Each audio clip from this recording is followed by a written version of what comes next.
Mr. Stege, can I ask you a couple questions? No, not today. Well, I understand that my name was on a list that you created. Is that kind of like Lindsay Liddell's list that my name is on? Why won't you answer questions about that? Do you hate the First Amendment and the Constitution? Because it seems like you're trying to silence me. The state of Nevada is now in session. Bill will very present presiding. Thank you, Deputy. Good afternoon, everyone. Please have a seat.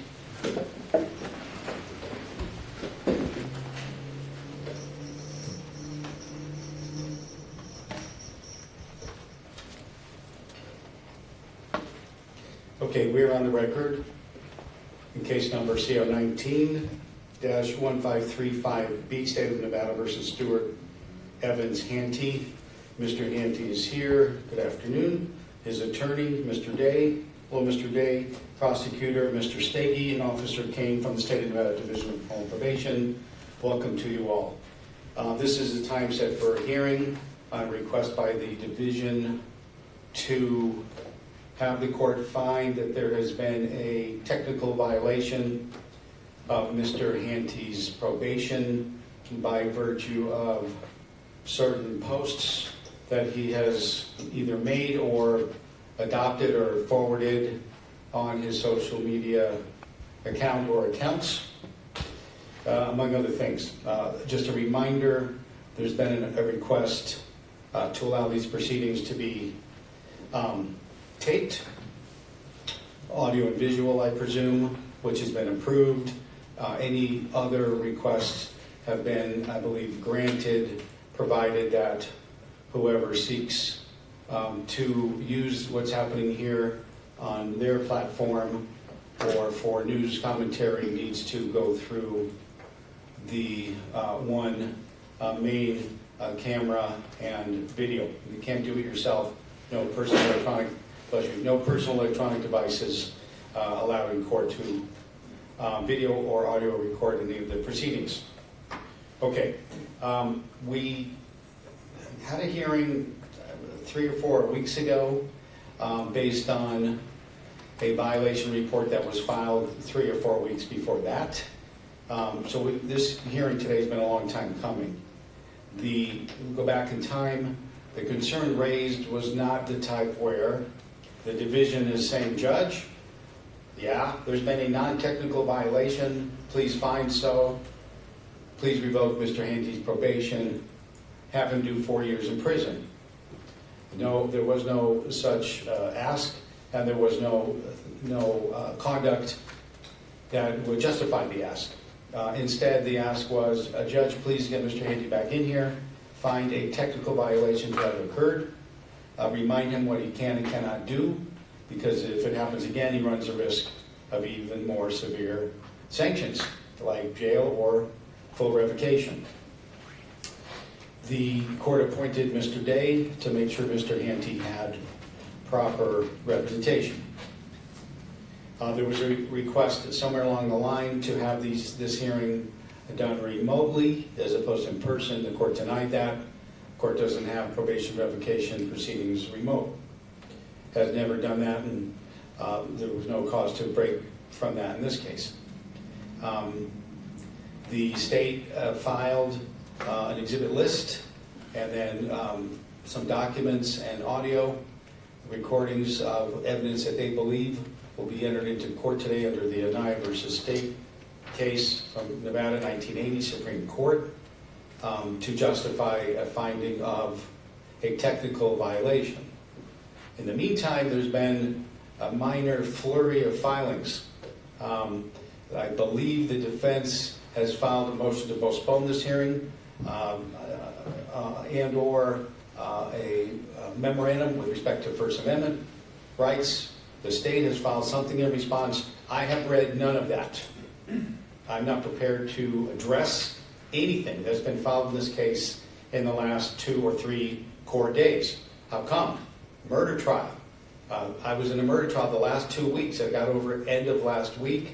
And in fact, I'm picking a jury on another criminal case next week. I just got the jury veneer from the jury commissioner not more than 30 minutes ago. The court is extremely busy.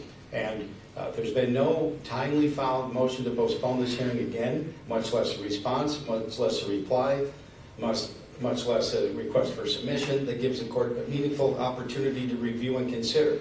So I'm not granting a postponement. Second, in terms of First Amendment argument, Judge, what happened here is not actionable. It's not a violation of probation. While we're at it, you should tweak your probation order to come in line with the United States Constitution. You can make that argument today, but that's not something I have reviewed or considered. In fact, I may review or consider it once I leave the bench and issue an order on this case, or I might just make a decision here in real time. I can tell you a couple things. Number one, you're probably aware that the Anaya case and its progeny, the cases that came after, suggest that to find a probation violation to have occurred does not need to be made on beyond a reasonable doubt level of evidence. That's for criminal justice convictions. Does not need to be made on clear and convincing evidence. That's for fraud decisions. Doesn't even need to be made on preponderance of the evidence, which is civil contract type or simple negligence. It's really, palpable, reasonable, justifiable evidence, that doesn't violate notions of administration of justice or fair play. That's really the standard. I'm not eloquently articulating it, but that's the gist of it.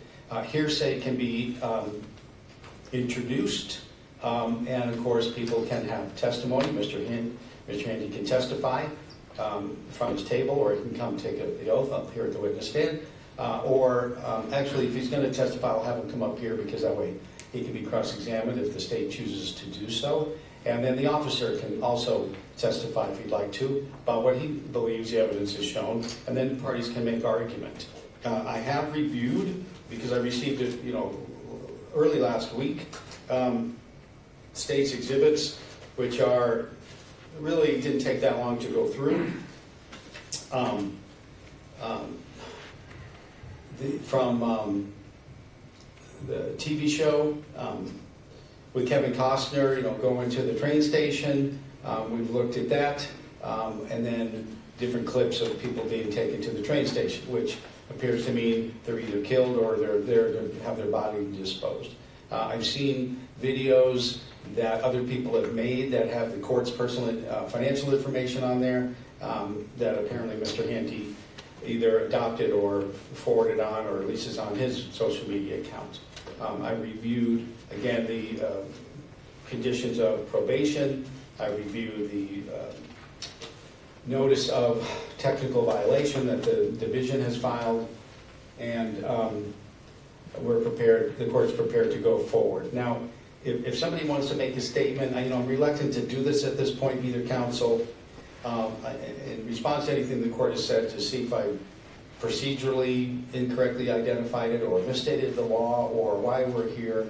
I'll give you the opportunity. After that, though, I'm going to look to the state and say, what do you got to prove that there's been a technical violation? So let me start with the state. What do you think we're here to do? And have I misstated anything? Then I'll ask Mr. Dave. You've not misstated anything. We're here to determine whether he has committed this or these technical violations. I would ask the court, I know those exhibits are filed, I ask that they be considered formally for purposes of this hearing, all those exhibits which were filed with the court. Well, once somebody authenticates what they are, and I know what they purport to be, but either you're going to tell me or the officer's going to tell me, or how did this clip come to be? But we'll get to that in just a minute. But let me hear from Mr. Day if he thinks I've misstated anything or wants to object to the hearing going forward, or whatever he wants to say. Mr. Day, go ahead. Make sure the microphone is on green, please. Yes, thank you, Your Honor. So first, as far as moving forward with the hearing today, I understand the court wanted to move forward with the hearing. I know you. So why do you object? I mean, we've had 2 months to get ready to go here. Well, so I'll highlight you to one issue that's a bit more unique that I haven't come across before. So here in the last few weeks, I was contacted by an out-of-state attorney, Mr. Matthew Pappas, who is a bar attorney in the state of California. He approached me that he was retained by Mr. Handte to appear along with me. He would be a pro hoc EJ counsel, had filed the... If approved, right? Correct, yes. And I've never taken part in that process before, so it's a first for me. But he paid the expedited fee with the state bar. The state bar contacted me, said that they were processing the paperwork. I think he has to do another step after that. But when he was retained, he was overseas, has a busy calendar himself. But so that is, if nothing else, that's a large basis or a basis to continue. That he would like to be present as pro hoc counsel along with myself for Mr. Handte moving forward. And because I think that process just takes some time with the expedited filing. That all hasn't happened yet, so he was unavailable for today's hearing in any event. And so. Well, I did find, is he going to work for free? I mean, you were appointed because I found Mr. Handte, I believe, legally indigent. That doesn't mean he doesn't have money. It means, enough money to live on it, or, but I found that he's entitled to an attorney at public expense, and he happens to have a very good one right here. But is the idea that he's being retained, either paid by Mr. Handte or someone on Mr. Hante's behalf? It doesn't sound like to me that my client has personally paid him. It sounds like it's a mixture of Mr. Pappas. He likes to engage in these types of litigation, these types of issues, and possibly with some help from friends of Mr. Handte. Okay. What else? What other issue?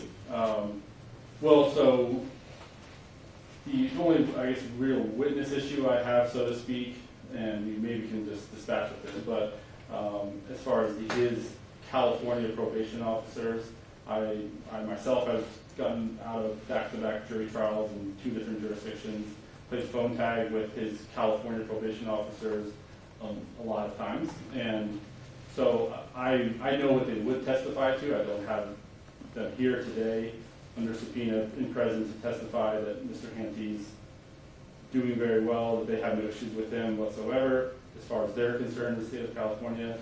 That is, in essence, that is what they would testify about. So the way I view it, the court, if you would like to hear from them in person and wouldn't accept that as an officer of the court, I'm aware that that's what they would testify to. If you wanted to hear from them in person, that would be a basis. Well, we don't.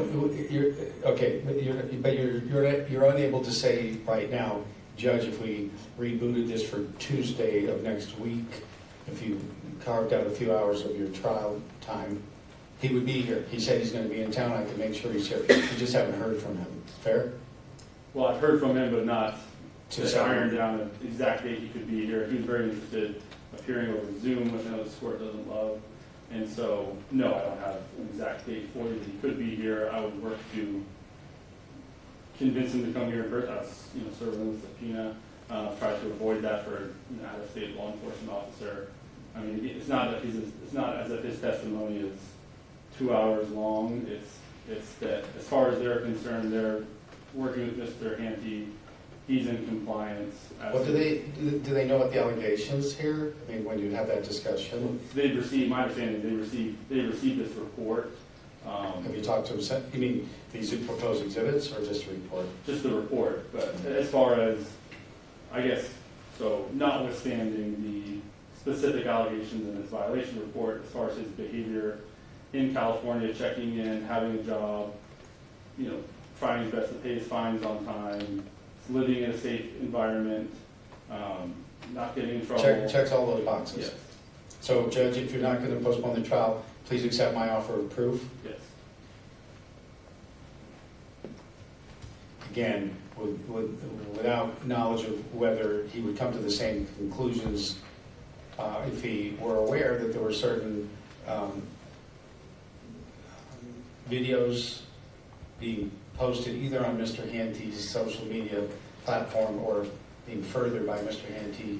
You don't know. You've never talked to him about, is it a man or a woman? I'm sorry. Man. All right. Have you never talked about, hey, by the way, take a look at this stuff because this is what has the Nevada Department of Division of Parole and Probation and the prosecutor and the court concerned of conduct that allegedly is occurring here. You haven't had that conversation?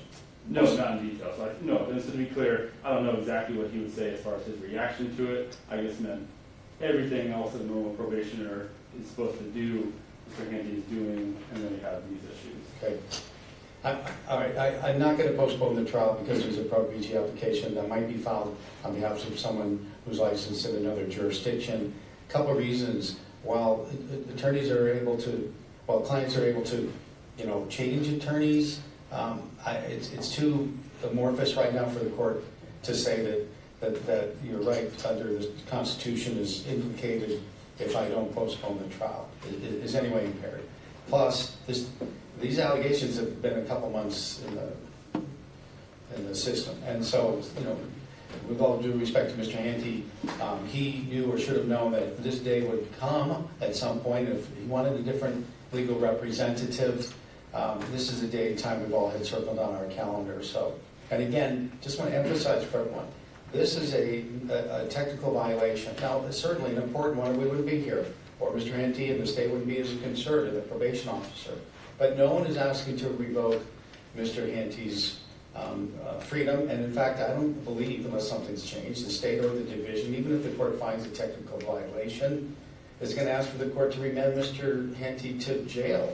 It's just a reminder of what's allowed and what's not allowed. But I'm not going to postpone the trial for the reasons you stated. In terms of the offer of proof, before I say I'll accept those, I want to hear from the state in response to that last issue. Mr. Stege, what do you think? The last issue of what the outcome of today's hearing is, the court broadcast before that if we have this hearing, all options are on the table. From the state's perspective, all options under a technical violation are on the Okay, table. including up to 30 days in jail? Up to 30 days, forfeiture of good time credits are sort of the two pieces that the state has. All right, fair enough. But no one was arguing if we didn't have this hearing for that, and no one's arguing that this is a non-technical violation, and Mr. Handte should be sent off to the Nevada Department of Corrections. All right. How about the offer of proof of what the California officer would have said? It sounds like mitigation sort of evidence. It's not a basis in the law to revoke someone or to take action on a technical violation, right? You can't take action for not being employed, for failing to pay fines and fees, etc. It sounds more like litigation. I'm okay with a stipulation that he works, that he's making efforts towards to find his residence is approved. I don't accept the portion that it sort of is juxtaposed. They think he's doing fine, right? But these people are wrong. So if he can be factually specific, I like the court saying, okay, he's employed, the rest. Mr. Handte, if I ask you some questions about your current status, you'd be placed under oath. Do you understand that? Understand. All right, would you please stand up and take the oath of witness? Please administer the oath of witness to Mr. Handte. Do you solemnly swear or affirm the testimony you're about to give in this case shall be the truth, the whole truth, and nothing but the truth, so help you God? I do. Thank you. May you please stand, you can put your hand down. Mr. Handte, are you currently working? No. Do you live at a place that has been reviewed and approved by your California probation officer? Correct. Okay, and as far as you know, are you in good standing with your, in terms of your compacted probation in California? I am in compliance. I met with my probation officer approximately a week ago, and he was forwarding a report to Nevada Department of Parole and Probation to recommend be terminated off probation early.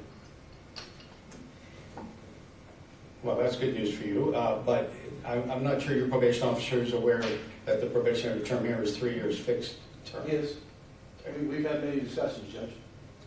Okay, are you supporting yourself from your pension or other? I'm struggling, but trying to get gainful employment. Okay. I was working as a delivery driver, and I suffered 3 separate injuries on the job, and because of the injuries, By car accidents or? fell through a floor 5 feet down No.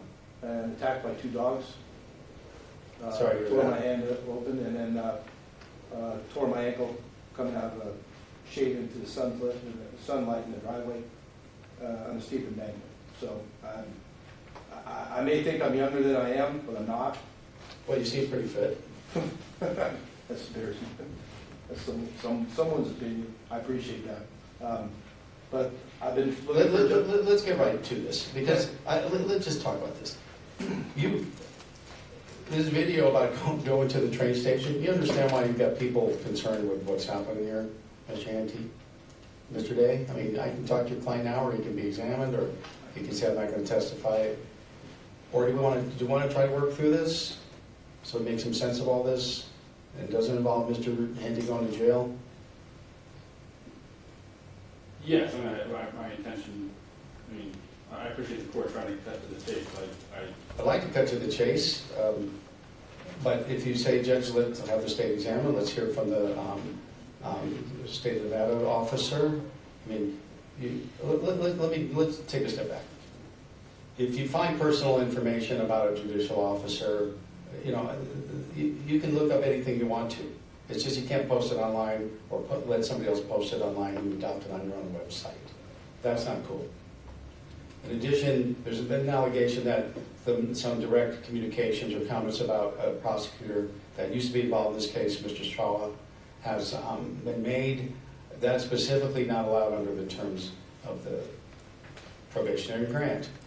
And then the video, from the TV show, the implication is that even though Mr. Handte regularly reminds us he's not a person of advocating violence, he's not threatening direct harm, but indirectly you can't do things that make people fear for their safety. And that's a concern here. So if somebody can say, I understand your view, I didn't mean it that way, I won't do it anymore, I'll just publish things on my view of government, system, American values, the Constitution, you can do that. You just can't do something that puts people in fear that they're in harm's way. And you can't look up and post personal information about anybody related to this case. It's just off limits. Now, you can respond to that, you can say it didn't happen, you can say it happened, but it shouldn't be looked at by the court that way, or we get it and it won't happen again. What do you think, Mr. Day? And so I think that, I mean, really in this case, it probably is better if the state goes first and present evidence. So, I mean, for example, the video someone produced that has your Honor's personal information on it. And so, You want to know where they got it? Because your client denies any of that? well, it's not by him. I found a YouTube of this woman. She doesn't live here. What she does appears to be post videos about public officials and perceived corruption from state level all across the country to federal level. And a little bit of a tutorial so people can look it up themselves, right? Yes, I see nothing in the record that how that's connected to my client, for example. So, Well, let's stop right there. Officer, how do you believe, if you have an opinion, or then Mr. Stege, how is this connected to Mr. Handte? Want to go first, or Mr. Stege? I could present evidence on that, Judge, but I do believe there is. Let me present evidence on that. Go ahead. Why don't you gentlemen have a seat just for a moment, please? I called John Guerrero to this. Okay. Please come forward.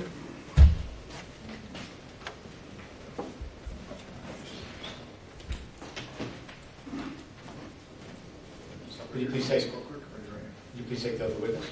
Do you solemnly swear or affirm the testimony you are about to give in this case shall be the truth, the whole truth, and nothing but the truth, so help you God? Thank you. Deputy, make sure the green light's on.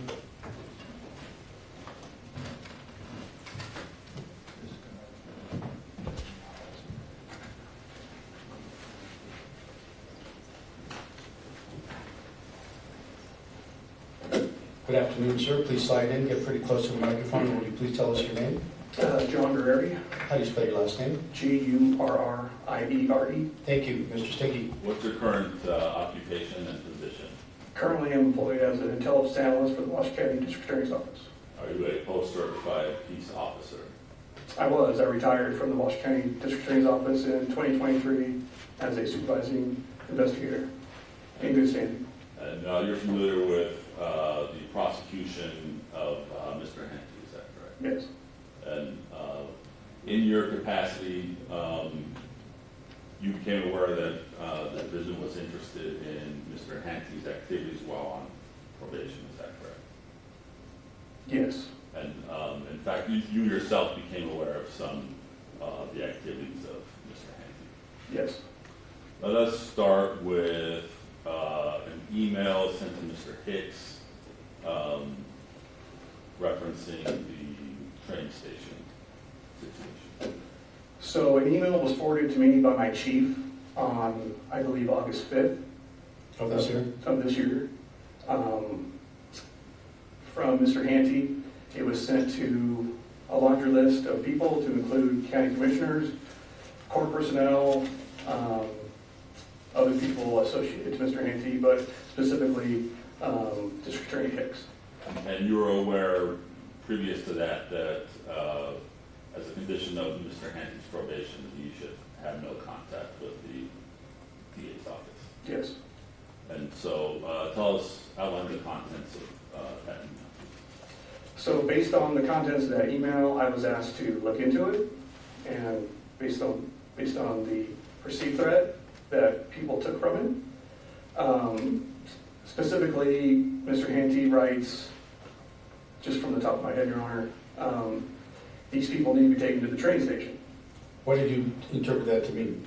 Well, I'm not very familiar with that show, Yellowstone? Yellowstone. Okay. So I had to kind of look it up. And in looking it up, posted on Mr. Hante's X account was a YouTube video of a 10-minute clip of all the people being taken to the train station. That was posted on August 1st of 2025. So either killed or body disposed of at the train station? That's how I represented it to my chief, is if people don't want to be, Kevin Costner's character, if he doesn't want people to be found, they're driven up to a remote location, they're murdered, and they're thrown off a cliff, never to be found again. Near a train station?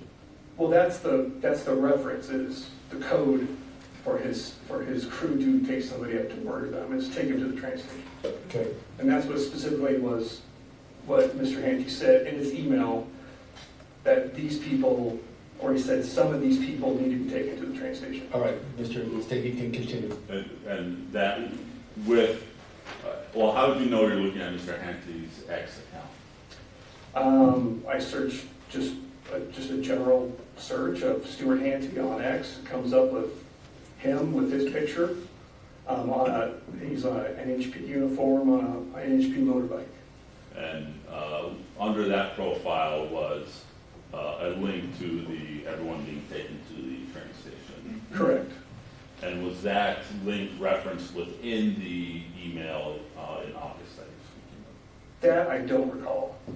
Let's move on to some of. Hold please. So is the composite, is that Exhibit 9 here? Yes. The composite of the different people being taken to the train station? I believe so. Well, I believe that Exhibit 9 is the video referencing the link from the X posting. well, so you're asking the court to consider this for Yeah. purposes of this hearing? Yes. Okay. Will the court consider it? to look Well, at? I mean, unless Mr. Day says that's the wrong thumb drive, wrong link, I've never seen it, anything like that, do you have any reason to dispute that this is what the witness is talking about? It's a compilation video from Yeah. Paramount Plus. Yeah, No. okay. Then for purposes of this hearing, it's admitted, and the court will consider it. Well, and further, that is the link posted on the X account. Well, the witness wasn't completely sure, but it sounds like that was the one, so I'll consider it as that being the one he's talking about. Okay.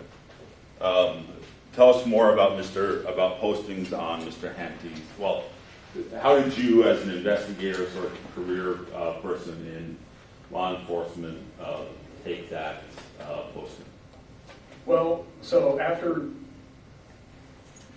researching that and figuring out what that phrase meant in terms of how I took it from that standpoint, I did a kind of a analysis of it, sent it back to my chief, and I said, obviously, in looking, and then I had to pull up Mr. Hante's special conditions, the terms of bidding, right, to make sure, is this violating this? And specifically, I believe it's special condition number 8, which you can't incite or encourage violence. Mr. Handte does make the statement, I'm not a man of violence. However, the postscript of his email does say, but please send this out to everyone far and wide, which is, it's easy to say, you know, I'm not condoning this, but send it out to anybody else. So it was kind of like not having your cake and eat it too, kind of, I guess, analogy. Well, you're saying he's churching it up by that disclaimer at the beginning, right? I'm sorry, dude. The words I used was he was trying to church it up by using that disclaimer. He was trying to make it appropriate for someone to read and hopefully wouldn't be used against him in a court proceeding. But you're saying if you look beyond that, the gist of it is, this is what he wishes upon certain people, or at least wishes would happen to him. That was my analysis when I said it to my chief. I said that was my major concern. He kind of backs out and says, hey, I don't want anyone to get hurt, but send it far and wide to everybody else. I understand. All right. So that to me was a violation of that, in terms of my analysis to my chief. What else? To continue with sort of other postings or sort of endorsed postings on Mr. Handte's X account. There's only one other one, I believe.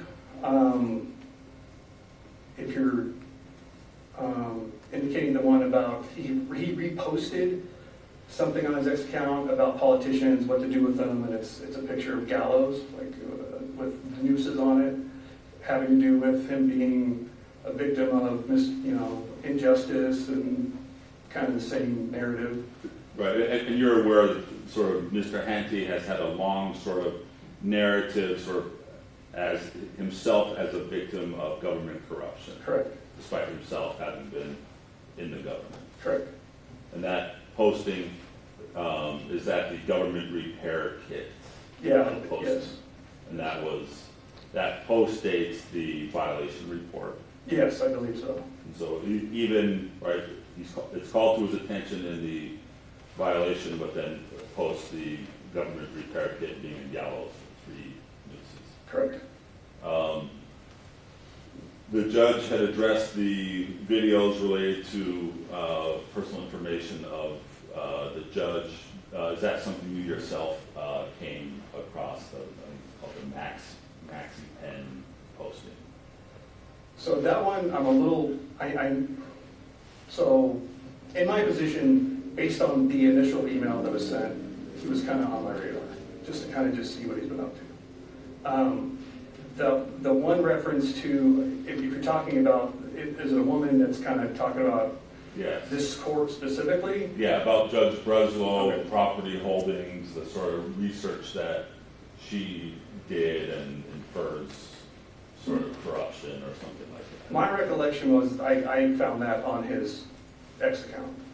That's my recollection. Now, wasn't there also an email where Mr. Handte sent to a number of people, including Mr. Hicks, saying, here's an important video, shows how financial corruption is taking place through the actions of attorneys and judges? There's been, yeah, there's been multiple sovereign language that it's hard to make sense of. If you're, I don't, if I can see an exhibit to clarify which one you're talking about. Okay.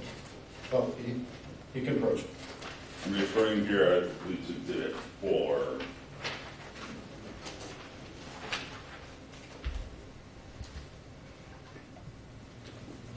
The Max Pen?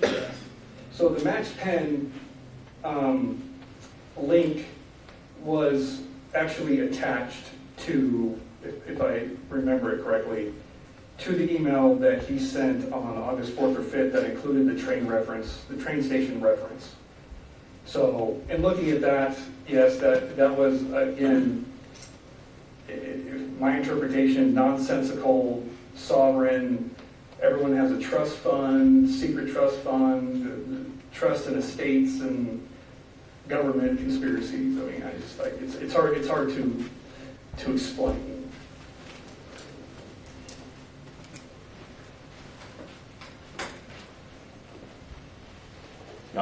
And you're aware of some of the previous history of this case leading up to the plea in the case. Yes. And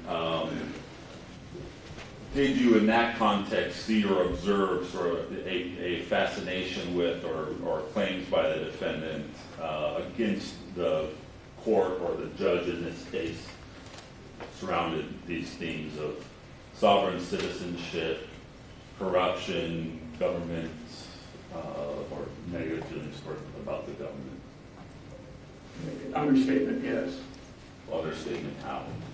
In my capacity as an investigator, when this case was going through the courts, and just recently through being, recently brought back in a part-time position as an analyst, there was a email that he sent multiple people, including Chris Hicks, that was actually on Mr. Rebar's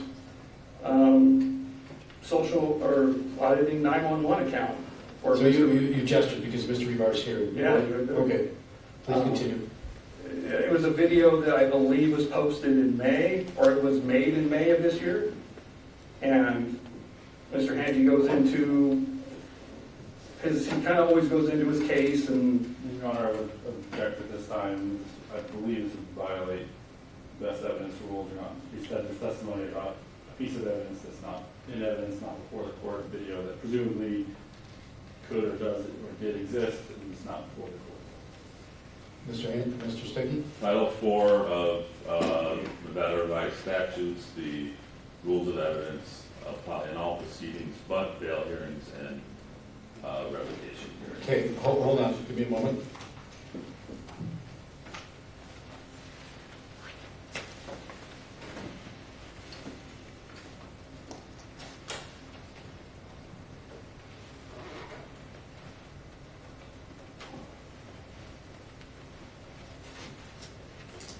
Well, I agree with the state's position, but it's a due process standard. In other words, I mean, to use terms that we all can understand, it's sort of a fundamental fairness.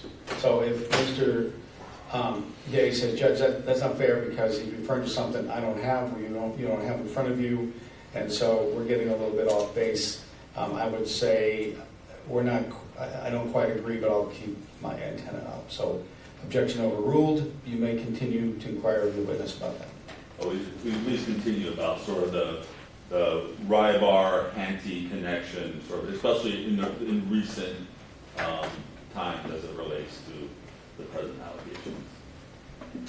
I just specifically to that one posting, or That plus that sort of general, I mean, the theme here is sort of belief in corruption. So, and specific to that posting, that video, that live stream that Mr.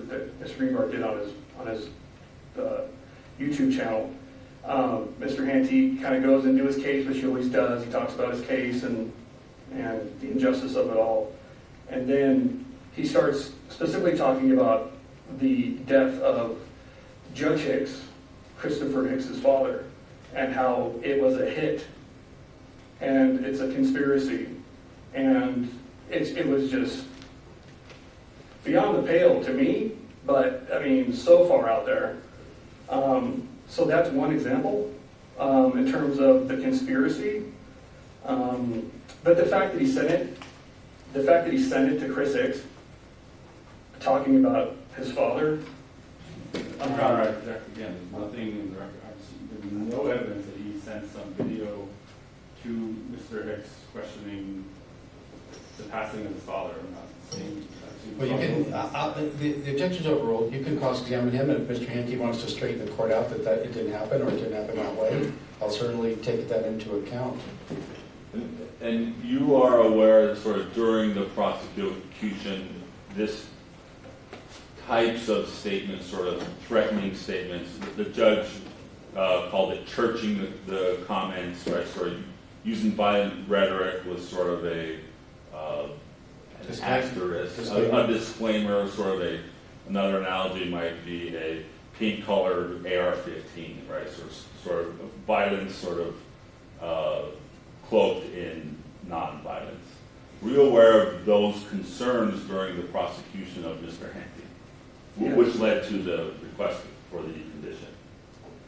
As being the investigator assigned to the case, I was very aware of a lot of the issues that were going on with him and Mr. Hillies, yes. Sort of the violent rhetoric, sort of in the case by Mr. Handte and Mr. Hillies. I have to go back to my notes in terms of the violent rhetoric. But in terms of the sovereign rhetoric, I mean, there was so much. And by that you mean sort of attacks on the validity of the system and belief. The conspiracy, the cabal, everything, right? Okay. Any other sort of Handte-specific related social media that you reviewed as it relates to the present situation?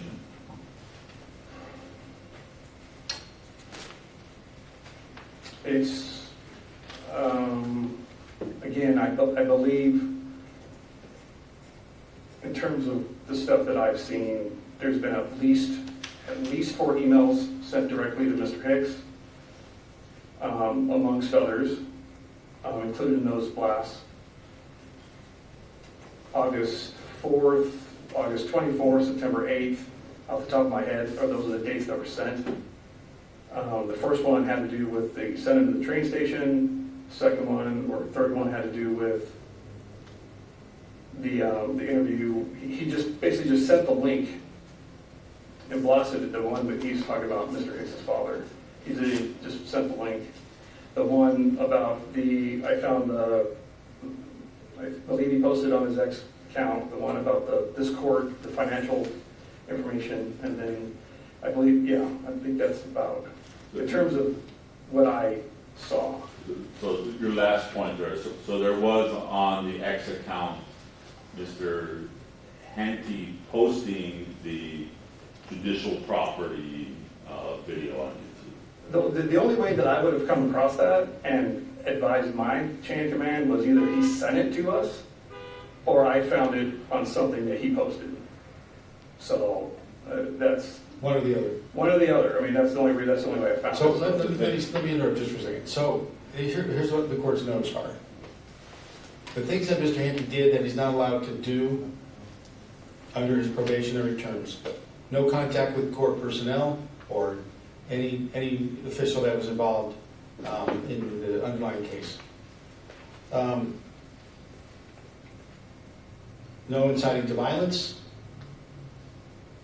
And no, indirectly inciting others to violence by doctoring it up, churching it up, disclaimer, just don't do something indirectly that you're prohibited from doing directly. And then finally, he's forwarding, it seems like he's linking or forwarding or encouraging others to click so he can forward information assembled by somebody else, that somebody who finds their way to his. Mr. Handte's social media account on X could learn personal financial information. And when I say personal, if it's in the public domain, it's not personal, but encouraging them to take a look at somebody's personal financial information that was connected to this case. So I've got 3 things you're concerned with. Does that sound about right? Yeah, specifically, yeah. So Okay. in terms of special condition number 1, special condition number 8. So you understand that Mr. Handte is going to be on probation unless he does things to get himself revoked, hoping he does it. But if he's going to be on probation, then he's going to be off. He's going to be off in 3 years total, 2 years, I don't know. He'll be honorably or dishonorably discharged, I don't know.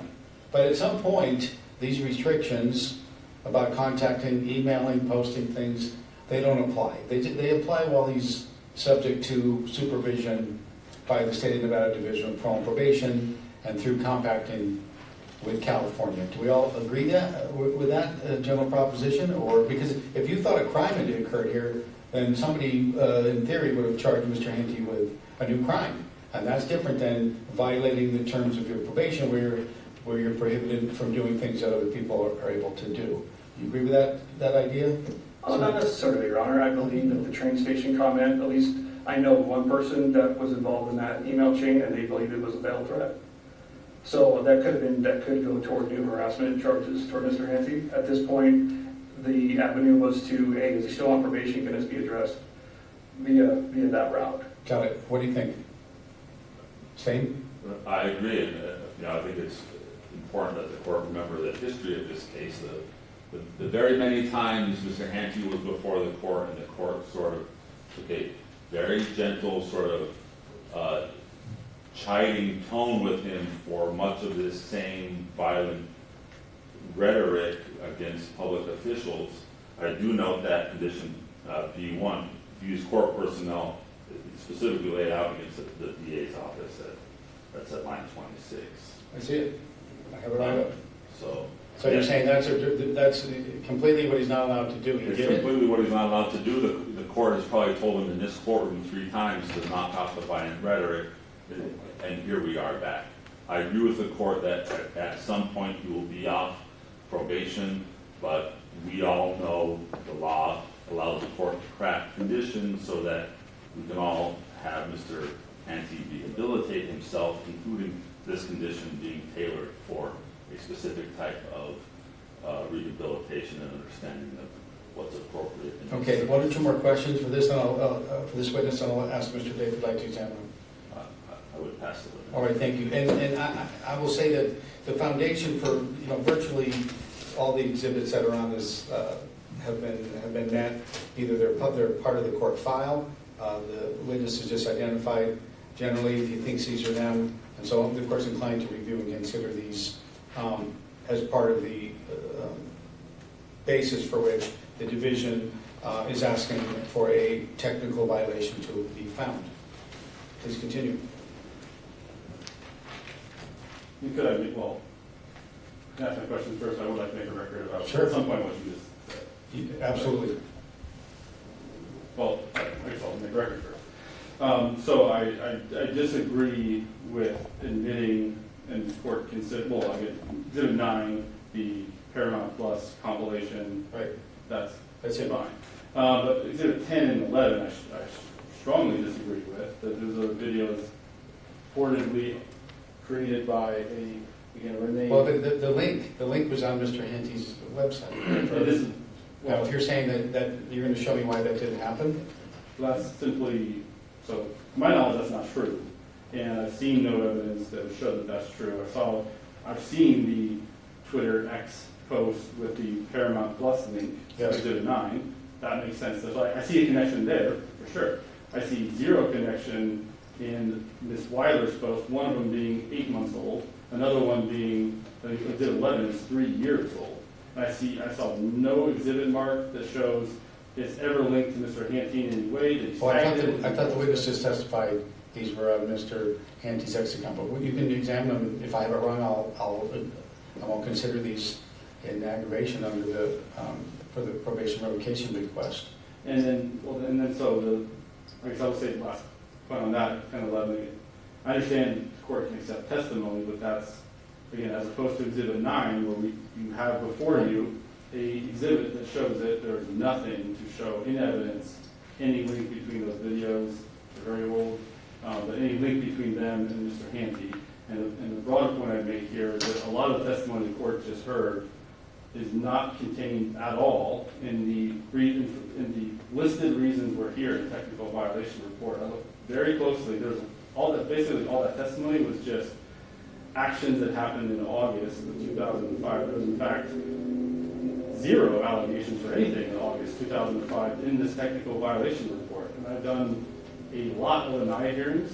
Sometimes I do 3 in a week. And I've never had a NI hearing where I come in and there's testimony that's not, I usually know exactly what they're going to talk about at the NI hearing, and to have testimony about, well, there's now apparently 4 emails that directly violate the probation conditions against contacting the district attorney's office. So I'm now hearing you sent 4 emails to Mr. Hicks. I only have 1 that's been marked as an exhibit. I still have a problem with that one because it's, again, not even listed in the technical violation report. And now for the first time I'm hearing just from testimony that there's 3 more. That's not even noticed at all by... Why don't you ask the witness then if these exhibits 10 and 11 were captured from Mr. Handte's X account, because even if they're old videos from actions that took 8 months or 3 years ago, if Mr. Handte went out in the digital world, grabbed them, put them on his account, presumably for people to read and consider, I think they're still in play, despite their age. Right, I'll ask you questions. Mr. Should I call you Mr. Gary? However you want, Okay. Mr. Day. So, Exhibit 2, marked by Mr. Stege, was the post on X, Mr. Handte, where he's reposting the Paramount Plus compilation about the train station. You recall that? I recall seeing it, yes. Okay. To your knowledge, not marked before the court in evidence is any X Twitter posting linking up Mr. Handte to Renee Weiler. I have no knowledge of that. Well, do you recall so tell me, how did you find videos from Renee Weiler? To be honest with you, I don't recall.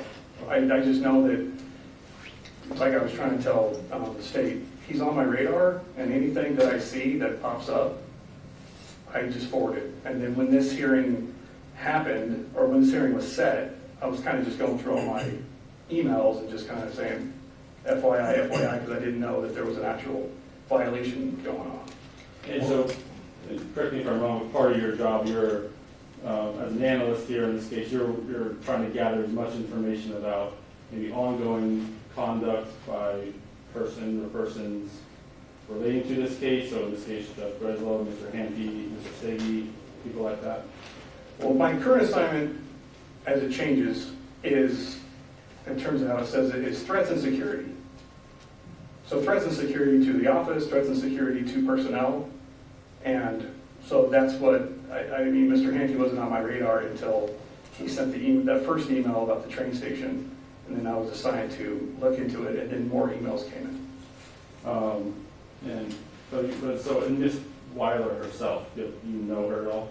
No, I don't. Do you know where she lives? No. Did you review her YouTube page?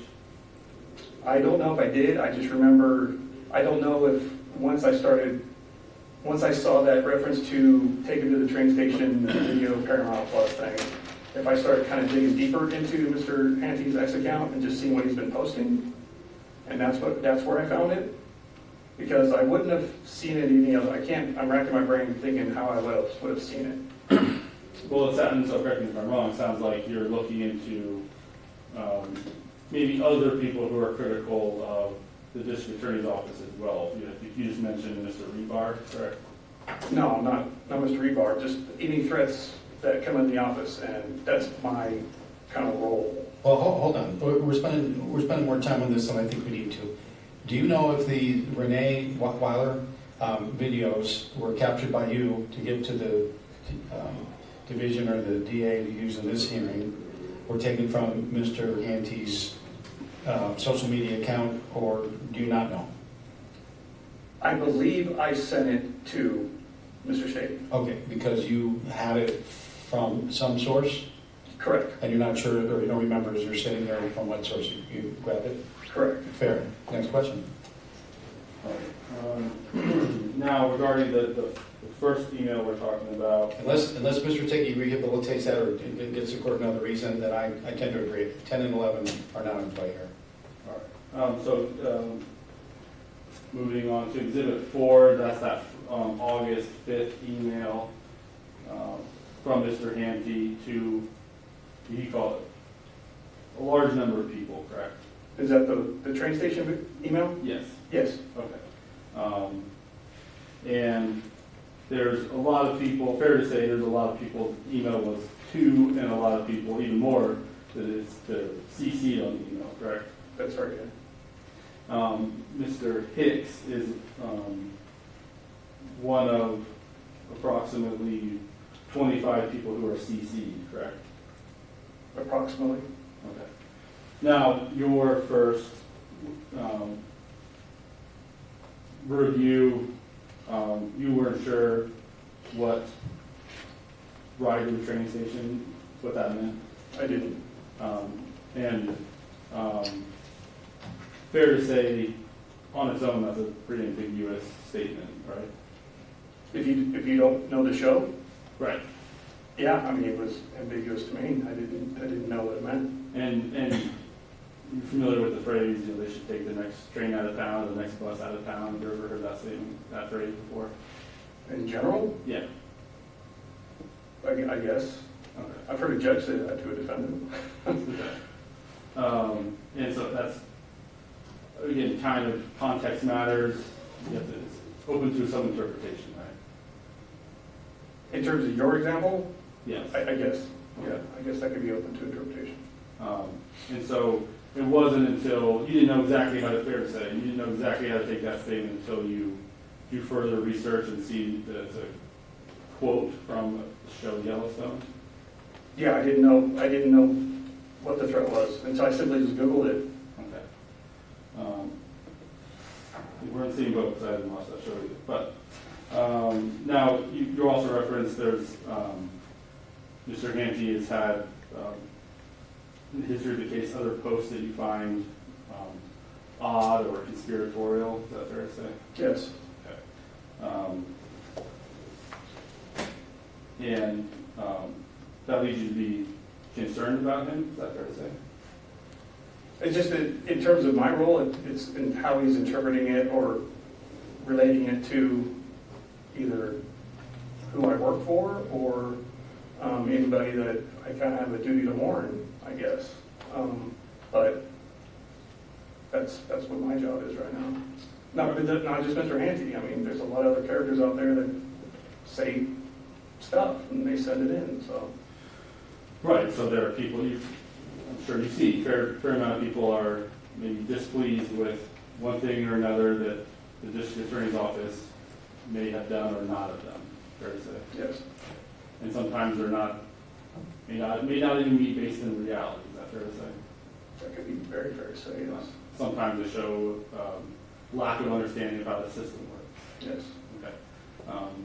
People expressing odd ideas like that, that's not a crime, right? No. Well, again, not unless you're making statements of hurting somebody, threatening to hurt somebody. Correct. Okay.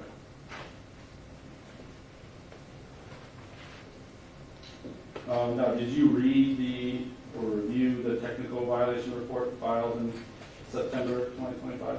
I briefly read it. To your knowledge, has there been any supplement to that technical violation report? I don't know.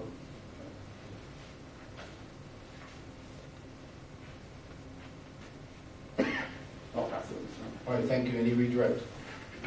Do you know of any others who instantly knew the reference to being taken to the train station contained within that email? Yeah, the person that sent it back saying this is a veiled threat knew what that reference meant. And, Okay, you don't have to beat the court over the head with this. The court gets this part. But what about the information about court's mortgage or any financial records like that? How do we know they came from Mr. Hante's ex, or that he was encouraging people to click on it because he found it somewhere else, or things like that? well, was there, so you mentioned not a lot of posts by Mr. Handte, but were there sort of other areas sort of in the social media universe where you would see sort of likes or comments by Mr. Handte? Yeah, I mean, he's, like I said, he comments on, well, I don't want to speculate, but I know that he's active with Mr. Rebar, comments on his YouTube channel. Let me just say something. Drive a little bit. Hold on. You know, for everyone's benefit, I don't know Mr. Rebar. Mr. Handte hasn't been charged with a crime. Mr. Handte can talk to anyone he wants to of like mind. He hasn't been charged with a crime. He's been charged with violating a specific term or terms of his probation. The ones in particular are, you can't incite violence, which means obviously you can't do it yourself and you can't tell other people to do it, nor can you indirectly tell people to do it or recommend or approve. You can't do that. And the other one is, you can't contact any of the officials here. And so the concern of the court is he's been contacting possibly Mr. Hicks, he's been contacting maybe Mr. Strala, copying them on posts, things like that. So let's stay in our lane here. I realize there's more to it, but right now, let's stay right there. That would really help the court. Please continue. I think that's about all I have for this witness, Judge. Only to note that I believe this video in question, and from the state's perspective, I see that as really tertiary, way down the list of the videos posted about Your Honor, except that they reference sort of this case, right? They're like, this judge convicted someone for taking their mother, so, and that's sort of self-contained within that. But other than that, Okay. I don't have questions for this. Got it. Can we thank, were you subpoenaed or you came because somebody asked you to? I was speeding, Your Honor. Okay, can we thank and release the witness and release, can we thank the witness and release him from subpoena? From the state? Yes, he should remain subject to recall. All right, so subject to recall, the subpoena remains in effect. We'll let you know if the hearing is over and you're released from the subpoena. Thank you very much. Thank you. All right, who else would you like the court to hear from, or would you just make argument? Division, what would you like the court to consider? And do me a favor, green light on, either stand up and address the court, that would be first choice. Why do you think Mr. Handte violated his probation technically? And Your Honor, I'm sorry, if he's, respectfully, if the division is going to give like factual testimony, I think it should be sworn. I'm trying to think if I've done that before. It's just that, it's just that my recollection from the last hearing is that this representative from the division was not even the author of this report and didn't have First-hand first-hand knowledge. knowledge. So that's, I usually don't require this. Mr. Stege, have you seen officers sworn at hearings like this? And if so, what are the circumstances? Typically not, but I think it's okay in this situation because there are some of the other sort of exhibits I think this witness has more information about. Okay. Officer, would you raise your hand? I'll administer it over to you myself. Do you solemnly swear or affirm the testimony you will give in this matter will be the truth, the whole truth, and nothing but the truth, so help you God? Thank you. Thank you. You may put your hand down. And I apologize for not standing. That was disrespectful. All right. What question would you like? Well, can you tell us about, you came into possession of the email to Mr. Strala. Can you tell us sort of what you know or how you came into possession of that being former deputy DA with the Washoe County DA's office? if you're going to examine the officer, I'm going to have you go to the witness stand. Okay. So, officer, if you please come forward.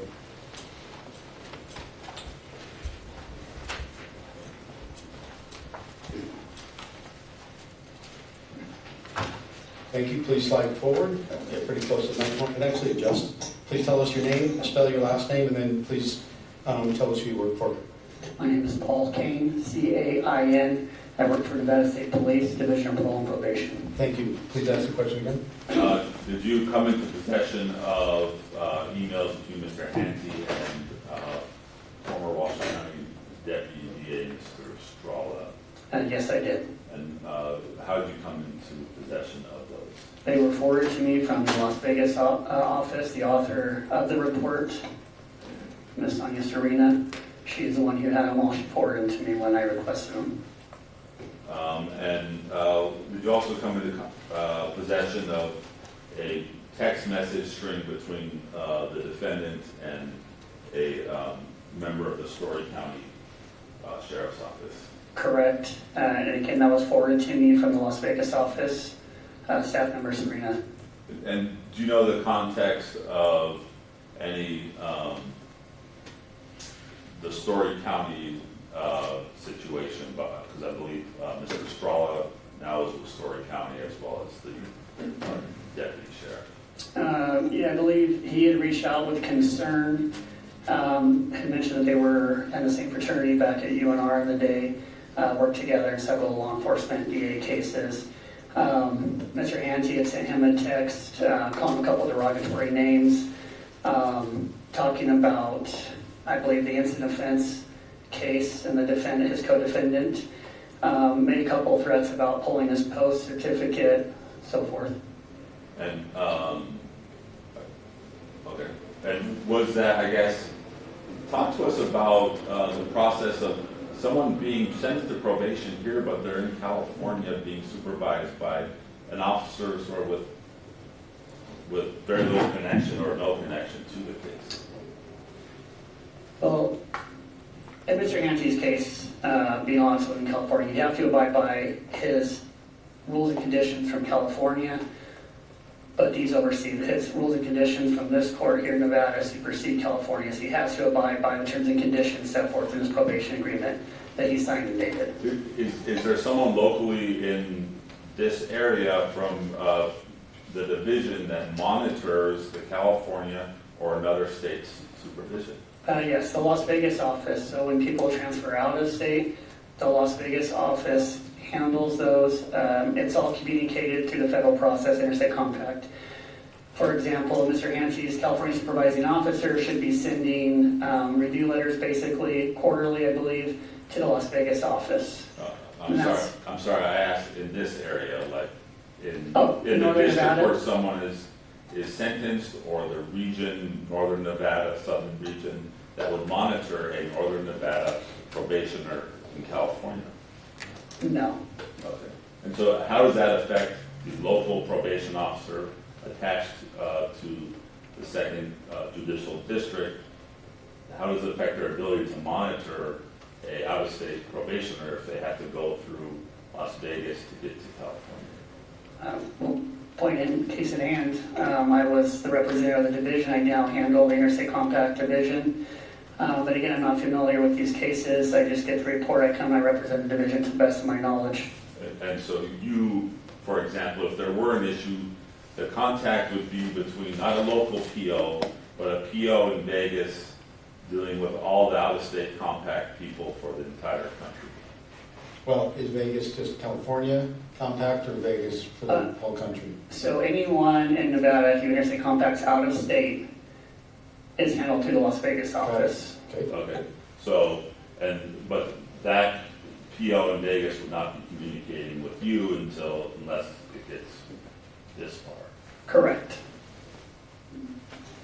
Let me ask you, there was a text from, you believe, from Mr. Handte to Mr. Strala, or an email from Mr. Handte to Mr. Strala, or something else? Mr. Strala had forwarded, well, he emailed the division, I believe, and then he sent screenshots of the text messages from Mr. Handte. Got it, so both. Correct. Okay. Well, isn't, referring now to Exhibit 5, isn't the email, in fact, from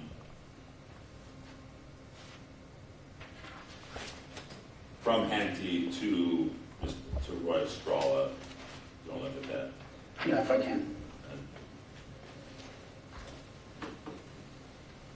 I apologize, Your Honor, I stand corrected. It was an email, not a text. And then the screenshots, those are from the deputy sheriff in Storytown. Correct, Mike. My apologies. I wonder, overall, does the division sort of have like mental health concerns with Mr. Handte while he's on probation? Not that I'm aware of. Including, and I just wonder, like, we see a lot of sort of anger and rage and sort of misplaced rage, sort of delusional or conspiratorial thinking across the evidence that we're talking about today. Is that sort of a concern for someone to sort of be able to get through probation and lead a productive life as a citizen? I believe that was brought up last time, and I don't know if the judge had ordered that in the instant offense. A lot of times the judges order a mental health evaluation within 60 days. I'm unclear if that was ordered and whether he followed that order or not. And just sort of going back to the Vegas point, have you yourself had contact with Mr. Handte as sort of a, I guess, second tier or third level supervising officer? No, I have had no contact with Mr. Handte. Thank you. I'll pass this to Mr. Day. Thank you. Officer, in the context referring to exhibit, exhibit 6, the series of text messages between Mr. Handte and Sheriff Mike from Stewart County, correct? Correct, Mike Collin, I believe, was his last name. Okay. Now, not your, but the division violation report, I'm not trying to pick on you, I know you didn't author this, so.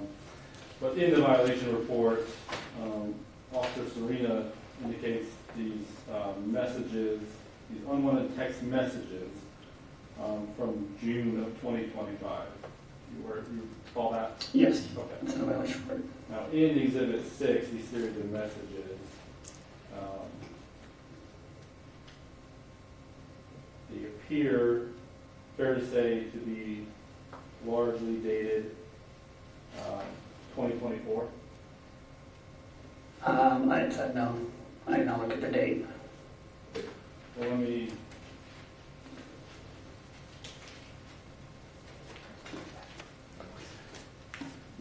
You may. I'm going to show you Exhibit 6 here. I'm just going to point out what I'm looking at.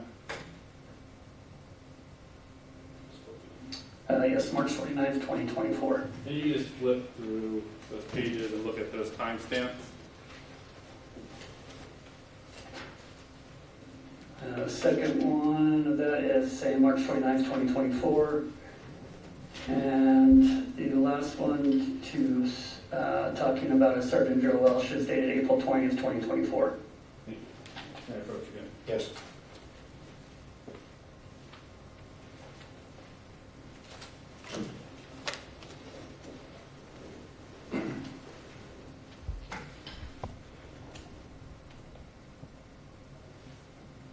So, again, I know you didn't write this, you don't have a lot of personal knowledge here, but from your review that there's not, do you know if there's an error in the report saying that either text messages are from 2025 versus 2024? After reviewing the evidence, yes, I would say it was an error in the violation report. Okay, so you estimate these are roughly a year old, more than a year old, based on your review? Correct. Okay. Now, as far as the context of what precipitated these messages between my client and Sheriff of Story County, do you know the backstory, anything like that? I do not. Do you know how long these two have known each other? There was a reference, but I don't remember. It's been a long time, I believe. Okay. And you're aware my client was law enforcement officer? Yes, correct. Okay. And partially in Story County, right? Yes. Okay. Now, email with Mr. Strala. Again, do you know what led to that, the context, backstory, anything like that? I do not.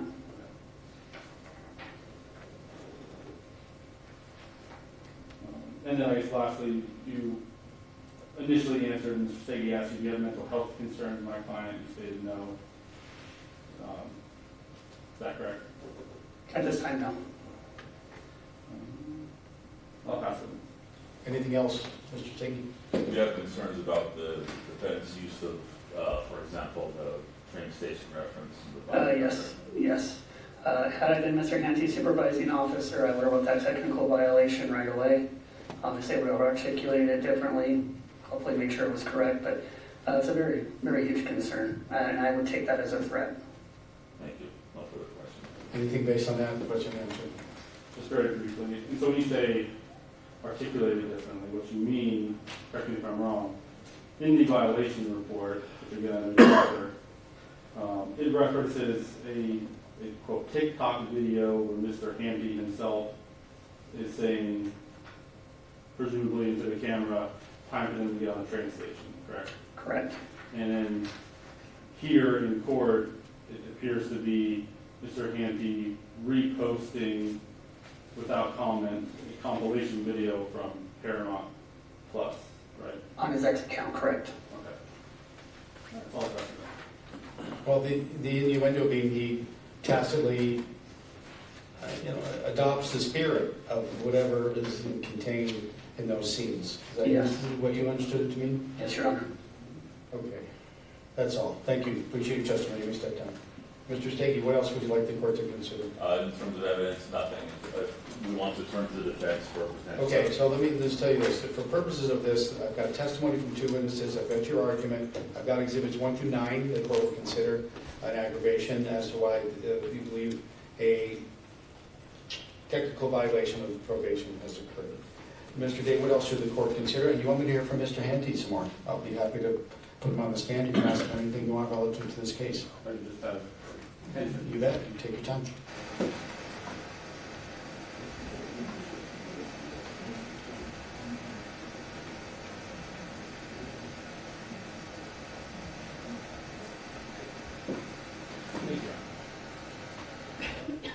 Go ahead. so first, we would call Tom Allman. Okay, please come forward.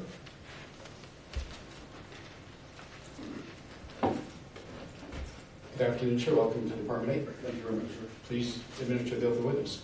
Do you solemnly swear or affirm the testimony you are about to give in this case shall be the truth, the whole truth, and nothing but the truth, so help you God? Yes, ma'am, I do. Please have a seat right over there.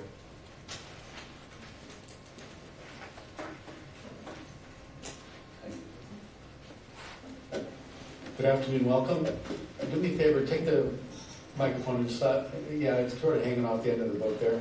There you go. All right. Please adjust the microphone so it's right in front of your face. Please tell us your name and please spell your last name. Yes, sir, Your Honor. Thomas D. Allman, A-L-L-M-A-N. Thank you. You may proceed. Thank you. Mr. Allman, can you tell the court how you know Stewart Handte? Sure.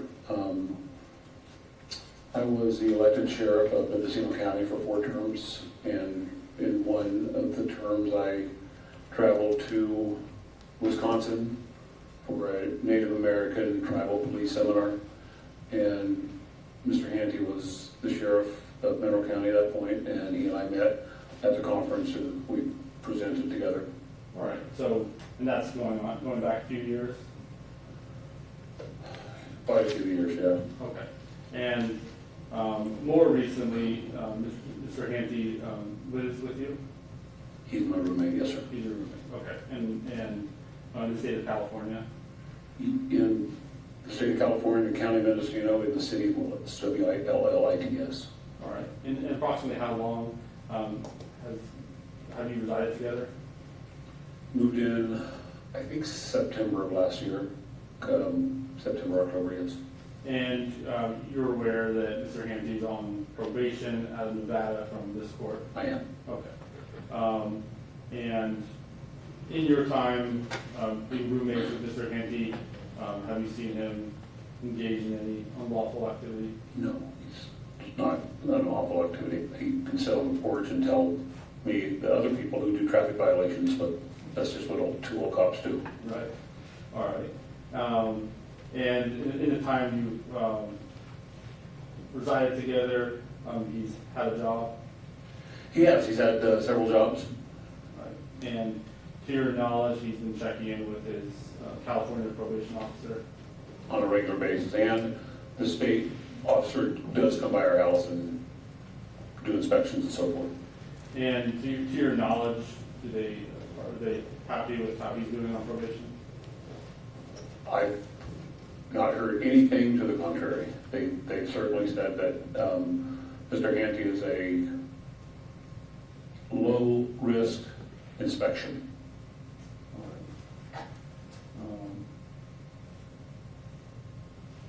In your time knowing Mr. Handte or residing with him, have you seen him to be a violent person? No. Talk to you about plans about killing state officials in the state of Nevada, anything like that? He wouldn't be staying at my house if he made a comment like that. Fair to say he has strong feelings about how he was treated in the system, fair to say. He's expressed those feelings several times, yes. Okay. And as a former lawman, if you believe Mr. Handte was committing a crime, you wouldn't live with them by reported law enforcement? Both of those would happen. Thank you. I'll pass it on. Across the gamut. You heard Mr. Handte use violent rhetoric? Use what rhetoric? Violent. Violent rhetoric? Yes. Could you give me, I mean, he's never told me he's going to hurt someone, shoot someone, kidnap, or, I mean, nothing like that. What about take someone to the train station? He's never told me he wants to take someone to the train station, if that's your question. I'm trying to answer specifically, but he's never said anything like that. Okay. Have you seen the postings on X by your roommate? I have not. Okay. Are you guys close? We're friends. Okay.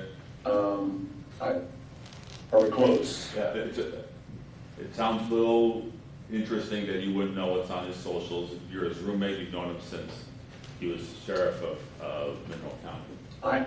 I am not, I get on social media, but I don't wake up and get on social media, and sometimes I'll go through the whole day without. I think if you look at my, several of my social media, I haven't posted since I was sheriff. I mean, that was part of my past, and Yeah. That sounds very nice, not just social media. it's extremely nice. Now what about, so in the house there where you guys live, Mr. Handte, he has a computer? In his room, he has a computer. Okay, and does he talk about sending out the emails that he sends about his case and sort of the cabal? The cabal. Yeah. Well, I've certainly heard that word from him, and truth be known, I've certainly asked him to, maybe let me read the email before he sends it out. Yeah, and because, why? Why are we sitting here, counsel? Right, it sounds like you're really trying to be a good influence on Mr. Hante's life. He's a good friend, and I like to, as he has a good influence on me, I would like to be a good influence on him. Do you think it would be sort of better, I guess, how's he doing overall? Like, how's his demeanor, his sort of trajectory, his... How's he doing overall? Yeah. That's a great question. Thanks. He keeps the house clean, certainly his room clean. He shares in cooking. He treats my friends with dignity. He is involved in the community in ways that I certainly appreciate and support. He's volunteered. My goodness, he takes neighbors' dogs for a walk. I mean, there's not too many things I can say negative about Mr. Handte. But you would agree that it would probably be good for Mr. Handte to sort of let you read the emails or to dial back the emails and thinking about the cabal. Well, cabal is an interesting word because I couldn't give you the Webster Dictionary definition of cabal. Okay, I certainly understand the concept. I heard your question. If you don't mind, I'm going to answer it. The first part, as far as encouraging him to let me read emails, that's fine. I mean, he might ask me, hey, Tom, can I read your emails too before he sent them out? Then we might make a deal. You asked me a question. You didn't ask me my opinion. You asked me a question. Yeah. Can I give you my opinion? How about number... Oh, please. What's your opinion? Your Honor, Because it seems like you wanted to tone it down sometimes. I do. That's a note I wrote to myself here. I do, Your Honor, but, I mean, he shared all the evidence with me, and with all due respect to law enforcement, I said in California, this wouldn't be a violation. But I've never been a probation officer. I've been a law enforcement officer from deputy up to sheriff, and my opinion is I don't know why we're here. I'm sorry, but that's my opinion. Okay, understood. Thank you. Now, if you will answer my question. Okay. You would agree with me that Mr. Handte, it'd be better for Mr. Hante's sort of trajectory and thinking about his future if you were to tone down the rhetoric? Yes. And you agree that this is violent rhetoric to say take someone to the train station? The judge and I are going to find ourselves in agreement. I've never watched the darn show. I've heard what the other witness described it as. I've seen hats and T-shirts, time to go to the train station, but I've never watched the show. Thank you. Thank you. Anything else, Mr. Dave? Before you get up. however this shakes out. It seems like Mr. Handte is a good friend. He's lucky to have him in his life, and I hope that he appreciates what his friend has to offer. So thank you for being here. Thank you, Your Honor. Thank you.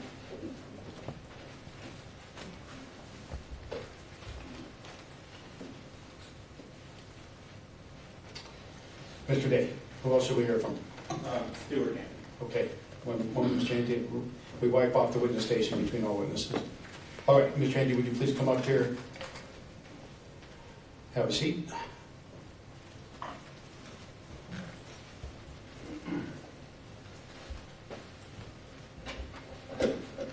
And Mr. Handte, do you understand that you're still under oath? Correct. Thank you. Mr. Day, you may go forward. Thank you. Can you state your full name and spell your last name for the record? Stewart Evans Handte, Handte. Thank you. And Mr. Handte, prior to coming to court today, you reviewed the technical violation report that's filed in this case. Numerous times, yes. All right. So, just kind of give you a roadmap. We're going to go through that kind of in order.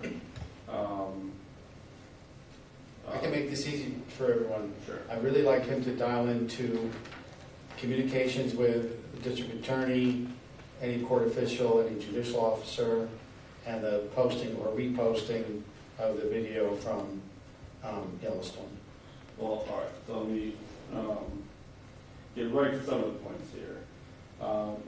The in Exhibit 6, those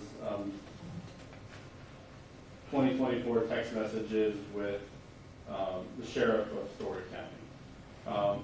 How do you know him? I've known Mike Cullen for approximately between 5 and 10 years. I actually went up to Story County after I had been a deputy sheriff there for 2 stints and actually campaigned for him when he was running against his opponent, who was Gerald Antonaro. All right. And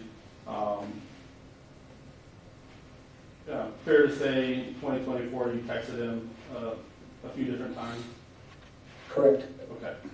Those text messages that are in Exhibit 6, is that are those 3 out of 500 messages that you sent, or is that the sum total of what you communicated to this individual? That would be the sum total. I did not text message him more than what's been indicated in the reproduction of those text messages. Okay. And in your communication with him, fair to say you disagreed with the course of action that he was taking, and you wanted to let him know that? I believe that it was in his best opinion, from a legal standpoint, to disregard the pending case against my former co-defendant. And since I worked up there, I knew a little bit of the backdrop behind the political and legal ramifications of that county. Oh, and at some point, he was not replying to you. You stopped reaching out to him? Correct. Okay. I was instructed after the June 6th, or June 12th, sorry, text message not to reach out to him anymore by my California supervising officer, the only time I've been talked to by my California supervising officer, and I agreed, and that was it. That's where it stopped. And in any of those messages, was your intention to make this individual fear for his safety, his life, anything like that? Absolutely not. Was your intention to harass him or cause him mental anguish? No, sir. All right. Now, this email to Mr. Strala, how long have you known Mr. Strala? Since 1979. And back then you went to college with him? I did. We both belonged to the same fraternity. Now, can you explain briefly what led you to want to send him an email?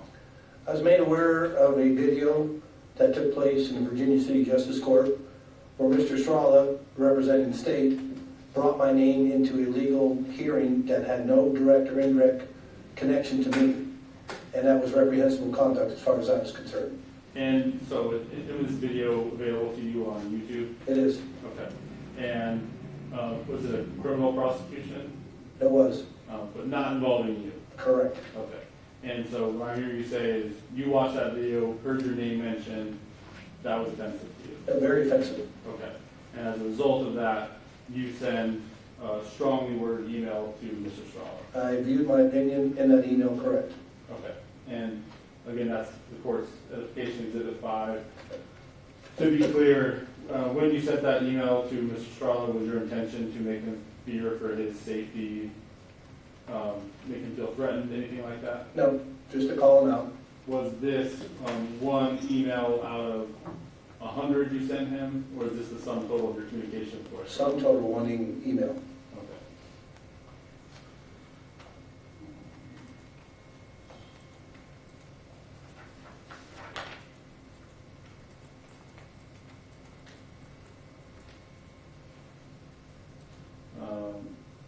Just covering a few more things before we wrap it up here. To be clear, you did not make a TikTok video talking about people getting on, specific people, time for them to get on the train station? There is no TikTok video that exists Okay. regarding that. Other allegation in this report that in April 2025, you were harassing your father's guardian. Is that accurate? That is most disturbing to me because my father passed away October 21st of 2006. Okay. So my father did not have a legal guardian. I don't know who Laura Gray is, nor do I know who Lila Fons is, and none of that is in the documented, verified complaint form, which is in compliance with the rules and regulations set forth in the NIA. And so, fair to say, as to that allegation, that doesn't make any sense to you? That's ludicrous. All right. And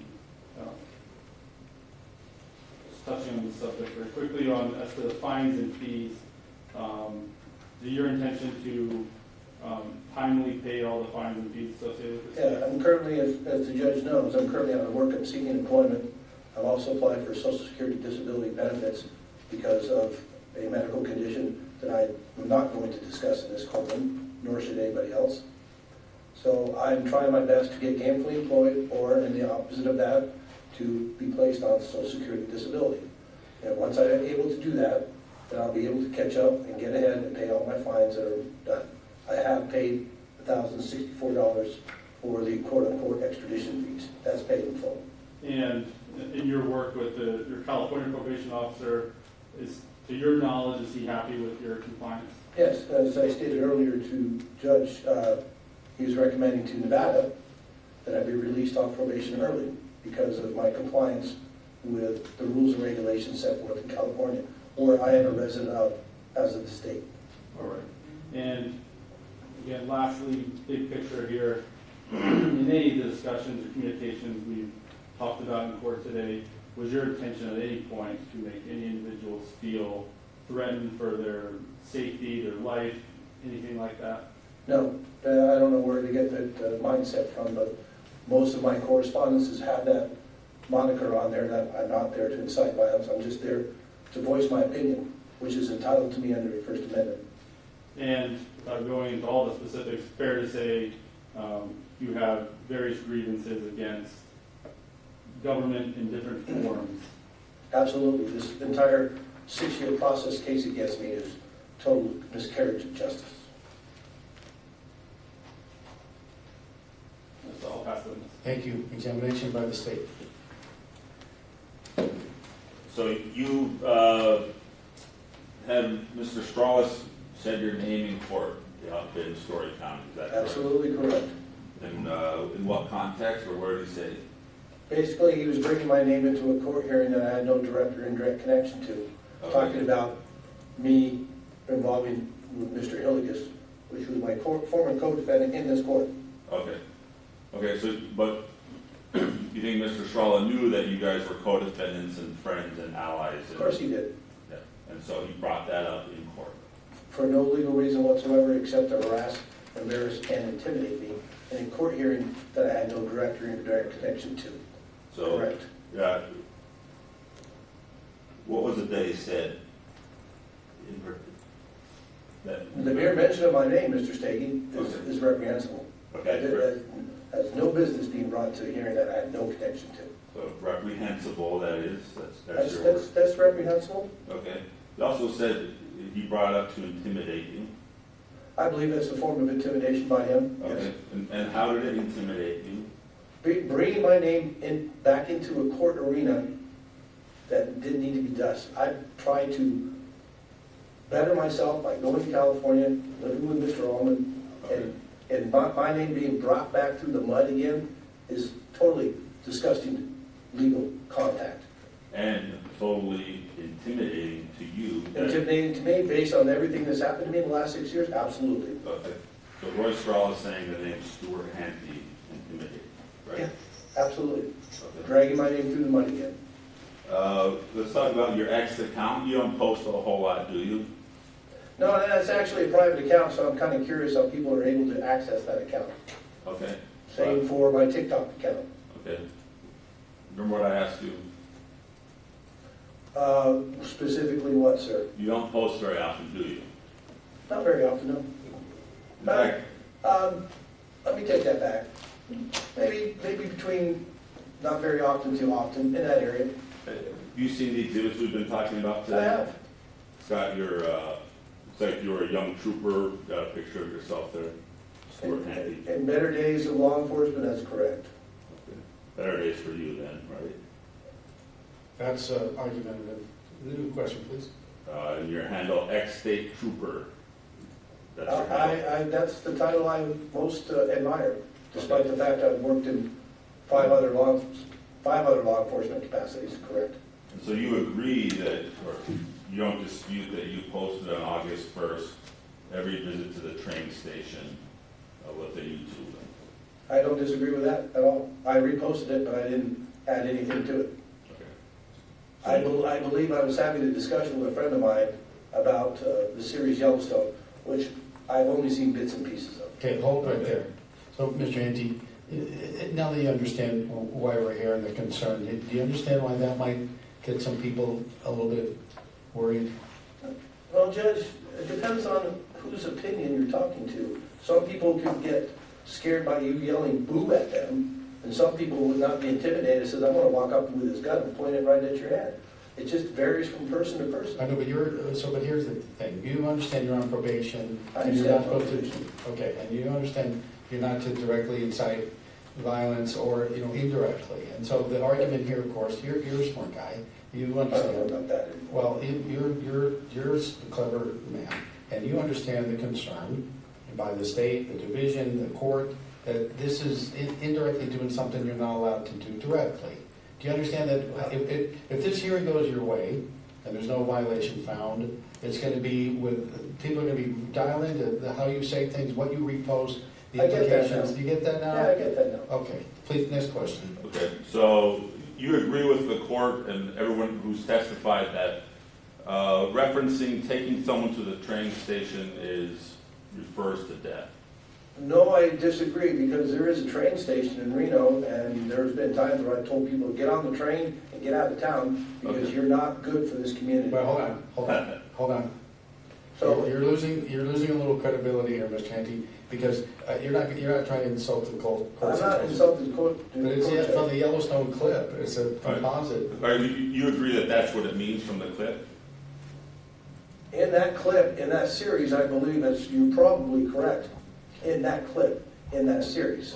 Yes, in fact, that clip shows every instance where they say, taking to the train station, and they go and murder someone out in the wilderness. Or they dispose of the body. But Yes. Okay. You agree with that? Actually, if you watch the clip, not everybody is taken to the train station. Okay.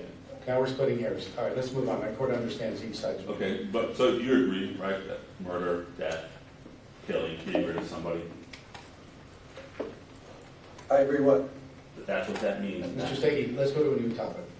Okay, so you posted that video, you don't deny that? No, I don't. And you don't deny that you forward a post to Mr. Hicks on the Max PEIN on X? What is the Max PEIN? Is that the video talking about financial? Yes, Yeah. yes. In fact, and then, remember what you wrote in that email? Not unless it's sitting in front of me, I don't know word for word. Okay. Did you in fact write, some of them actually deserve a ride to the train station for what they have done, exclamation point. Downtown Reno, correct. And then you wrote, hey, Reno Police, Washoe County Sheriff, ... Washoe County District Attorney's Office, Reno Justice Court, you wrote that. I did, And the Second Judicial District Court, you I wrote did, y'all might want to take a gander at this. at the video. And so, is that reprehensible? Threatening someone to take them to the train station? Wait a minute, we're talking about the video, the EPIN or whatever that is. That has to do with financial doings. That doesn't reference, sub-reference to the train station. So for financial doing, should people be taken to the train station? You're asking me, in your context, should people be murdered for financial doings? And the answer to that is no. Is it reprehensible to suggest that someone should be taken to the train station for, Not if they need to be taken out of town on the train. Amtrak runs through Reno regularly. I know that because I've lived here 50 years. now, Mr. Handte, Or I did live here, sorry. Stu, you know that the issue of Yes, credibility, you're running into that again. Well, and we can discuss credibility as well when you contacted me on Friday, which was totally illegal. Let me ask you something. What's more reprehensible? A lawyer in court saying your name, or you suggesting that the court of the Second Judicial District, the sheriff of Washoe County, the chief of police of Reno, the Washoe County DA, etc., should be taken to the train station? There's no specific. Arguably, I would object this argument. Sustained. All right. Are we through with the? Almost. Okay. You said you were intimidated by Mr. Strala bringing up your name in open court. Yes, Mr. Straw and I have never enjoyed a really solid professional relationship. We actually were friends in college, but that changed. Okay. Very interesting. But you were intimidated when he said your Yeah, name. intimidating, harassment, defaming. Okay. And you, of course, understand why someone hearing the suggestion that they should be taken to the train station in the manner that happens in that television show is intimidating. How are you commingling Mr. Straw in that? I don't understand. I don't. Mr. Strala was giving my opinion by me through an email. I did not threaten him, did not take him to any quote-unquote train station. I just told him what I thought of him bringing my name into a court hearing that had no direct connection to it. Yeah. Simple. You suggested, I'm not a man of violence, I am not a man of violence. but what? But I'm a man of tenacity. That's correct. So on the one hand, you have Roy Strala saying your name. Mr. Stege, this is not helpful to the court. You're making an argument on how the court should interpret everything that's been presented here. How about one or two more questions and we can thank and excuse Mr. Handte. Is the court interested in sort of the defendant's understanding of the seriousness of the situation? I'd like to drive. Well, I mean, that's a little backhanded comment. Like, Judge, you should dial into this more than you apparently are doing. It's not lost on the court. I get it. Okay, I have some experience. So let's wrap up Mr. Hante's testimony.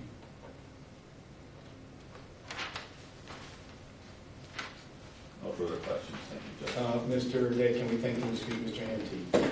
All right, thank you. Mr. Handte, please step down. Ladies and gentlemen, we're going to be recessed for 10 minutes. I'll come back, we'll continue the hearing. Probably at that point have the parties sum up what they believe the court has learned today. See you in approximately 5 minutes to 3. All rise. In session. Thank you. Please be seated.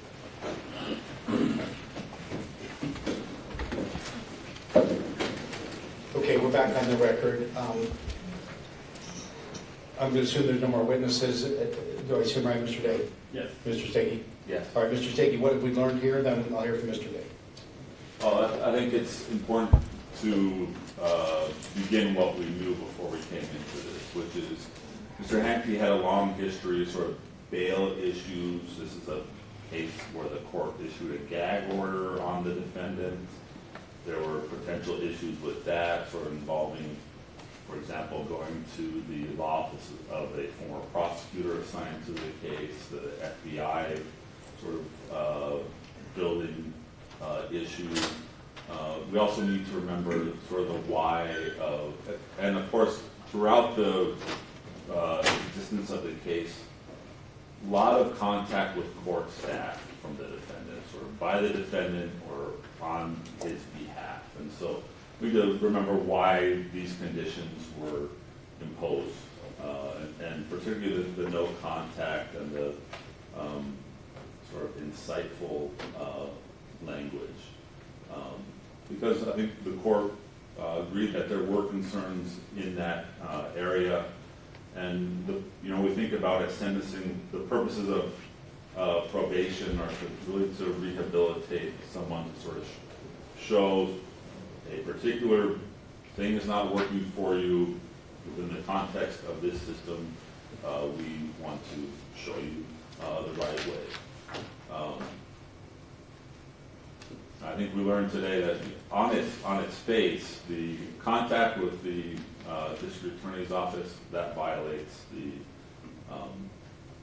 condition. It does. The sort of insightful or language tending to incite. Everyone here knows what that was. It was a reference to some of these people should be murdered. That's sort of putting aside the issue of whether that's protected by the First Amendment. Probably not, so context specific, but in this environment, in that sort of reduced environment of being on probation, you give up many rights, your Second Amendment right, another First Amendment right, you give up your Fourth Amendment right, certain seizure, your sort of free association clause, that's sort of appropriately reduced or impacted while being on probation. The court constructed at the beginning a fair limitation or fair constraint upon the type of speech that the defendant had been engaging in, and the court told him, we don't want you to be engaged in this, because I think one thing we learned today is the defendant sort of does not appreciate, either does not appreciate or does not care that the impact of, especially the train station. Would you say appreciate, you mean understand? Does it right? Yeah, yeah. I'm referring to his testimony when he used very strong language to describe someone mentioning his name in court, and that you called that an attack. I think the court probably wrote it down. Intimidating and reprehensible, and had a difficult time understanding how this is much more serious than someone mentioning your name in court. It is very serious. It's also troubling, so we learned that. We learned that sort of the rehabilitation path that the court had put him on really isn't working in regards to this. Well, let me just stop you for 1 second. Yes, the witness said, Mr. Handte said, just using my name, and so just using his name. But there's context. We saw from the email, he was offended in the manner with which it was used, who, the other person, the circumstances. So even though he didn't articulate it quite like he probably meant, I understand. But you're saying, Judge, it is inconsistent that could offend you to that high of a degree, and you be a bit tone deaf to the concern raised by your either posting or reposting things that are more directly referencing violence or violence that's occurred at the hands of other people. I get that. Yeah, and I mean that sort of blindness to that contrast, and sort of blindness to, we talk about, we don't really want to drag the First Amendment into this, but the former being much more protected than the latter. This question of, hey, he said my name, which is, we all have to agree that's something that happens. That's what adults do. Other people talk about other adults, sometimes in courtroom, sometimes in public context. But to sort of switch that over to complete misunderstanding or lack of appreciation. Now, I agree with there's always been sort of some credibility concerns from the state, but I think I submit this is churching those comments. This is, hey, it's not really a big deal. I know there's an Amtrak station here. I've lived here 20 years. I think sort of credibility on that is very hard for the court to take it the way it was suggested Yes. by the response. And I want to make sure everyone understands when I use the phrase churching up. I'm not being disrespectful of religion or churching. What I mean is making it church appropriate, making it, everyone's on their best behavior, well-dressed, respectful, there to gain insight. That's what I mean, to make it look like, that level as opposed to something that might be a little bit different. Yeah, and the court has the best interests of society in mind, sort of the state from a public safety standpoint, and it's worth sort of talk about context, sort of understanding the sort of environment that our society is in, and the sort of the issue with especially violent political, or this is not even really political, but violent rhetoric in our society. The court hopes for, the state hopes for Mr. Handte to go on and have a productive life. But in this area, this has been an area that's been a concern and identified from the beginning of this case. It's been before the court in numerous contexts, and we've been careful to sort of stay on the appropriate First Amendment side of that line in this. I mean, it is intimidating, and it violates the contact, and it violates the incitement. Okay, if the court agrees, what would you have the court do? And while you answer that question, consider this. Remember the negotiated resolution here that the court adopted, specifically that if Mr. Handte successfully completes probation, he'll be allowed to come back to court and withdraw his guilty plea to the felony. And I think you have to remind the court, either case dismissed, case over, or alternatively allow him to plead guilty to a misdemeanor and be sentenced for time served. I believe it's a gross misdemeanor. Gross misdemeanor right, time. Which, in one way of looking at that is a real gift. A lot of people do not get that. A lot of people crave that, and a lot of people would not look that gift in the mouth and sort of continue on this sort of this path that he is on, and he is on. And so, what should the remedy be? So the law allows for, I sort of previewed this before, jail. Now this is a proud, very proud of his history and his sort of going back to the old days of Nevada and having been a law enforcement officer. But this is someone who spent a lot of time in custody very unnecessarily. This court gave him a lot of pads. I think of when he court issued a warrant and he was engaged in flight on his way out of state. I think of a lot of his issues with being in custody were self-made. Well, I think I used a phrase at some prior hearing like this: Mr. Handte, please stop putting yourself in jail. Yes. It's unnecessary, it costs the taxpayers money, and I don't want you there. Or Yes. words to that effect. And the courts, we've had similar situations where the outcome has been you put yourself in jail. The other one has been, and I don't mean this against the court, but sort of a judicial finger wag, like, hey, don't do that. But every time we've done the latter, we've ended up back here. And here we are. And I have to say, the pressure this puts upon the people who have to hear this, right? Like public servants referring to the district attorney, the Washoe County Sheriff mentioned, the people in this. These are public servants who really want the best for society and want to do the best for the public. And I don't think we should sort of expect them to sort of have to take it. There's a certain part of it where it's part of the job is some of the people you serve are not happy with the way you're doing that job. That's built in, I think, every public servant embraces that. But I don't want to diminish that it really does have an effect on public servants to hear this. Like, you deserve to die. You deserve to be taken to the train station, not the one downtown, but where you're dead. And then for after that, there's that other post, the post with the gallows. It's an exhibit, right? This is a government repair kit. We can't be the situation where we're sort of the frog in the water, right? You just have to take that, and does have an impact. The court's tried the soft approach. He's put himself in jail. I submit he's put himself in jail again. He has put himself in jail again.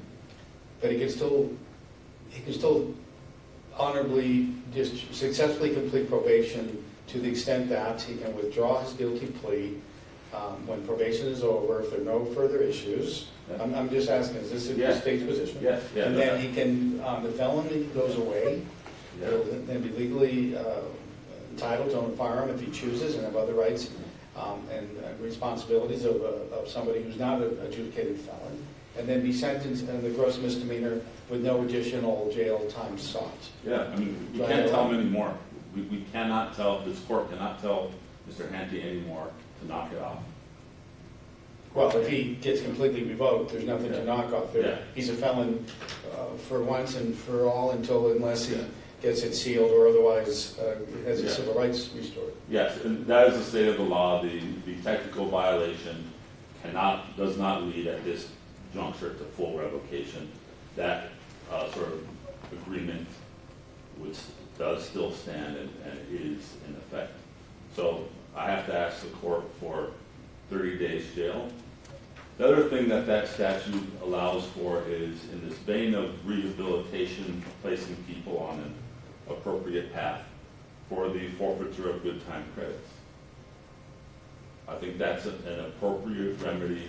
Good time credits in case he were ever to be fully revoked, and Yes. if he walks in the door of the NDOC with no credit for time served at all. Well, it's not the credit for time served. It's good time credits accrued towards the finishing of probation, right? Well, it's an interesting you say that, because when the court orders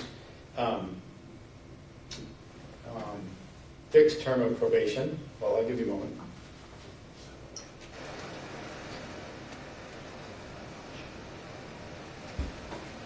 So when the court orders fixed term of probation, I've always had a bit of an arm wrestle with the other branch of government, known as the Nevada Department of Parole and Probation. The interpretation of fixed by some is it's fixed subject to good time credits, and the one that the court has always intended is fixed means exactly this is the day that they become eligible to be discharged. 365 plus 365 plus 364 is whatever it is. And we've never had to litigate that, and I hope we never do. But you're saying, so if he were eligible to be discharged, you're saying that those could go away and he has to start accruing again, starting now. Well, it would still be the fifth. I'm in the court's camp on that. 3 years means we'll see you 3 years from today's date for your final. I'm familiar with the first part of that argument, and that sort of, the ask is targeted at an interpretation of that. It's good time credit earned towards getting off probation early. And because we really do set and stop. So Okay. I ask for both remedies. I think the first violation is up to 30. I ask for 30. All right, thank you. Officer Kane, any final thoughts before I hear from Mr. Day? No, Your Honor. Thank you. Mr. Day, what do you think we've learned? Has there been a technical violation or not? And if there has, what would the defense argue should be the appropriate remedy from the court? Thank you, Your Honor. I have a few different topics to cover, so I'm just going to try and make this as expeditious as possible. So to answer your first question directly, no, I don't think there's been a violation for a number of reasons. The technical violation report that was filed, and this is, I believe, a key point here. Because the Anaya case tells us, and Your Honor has quoted that already, but that's in 96 Nevada 119, specifically states that the right of someone in a probation violation hearing is that among other rights, required to which the probationer must be given notice of the alleged probation violations.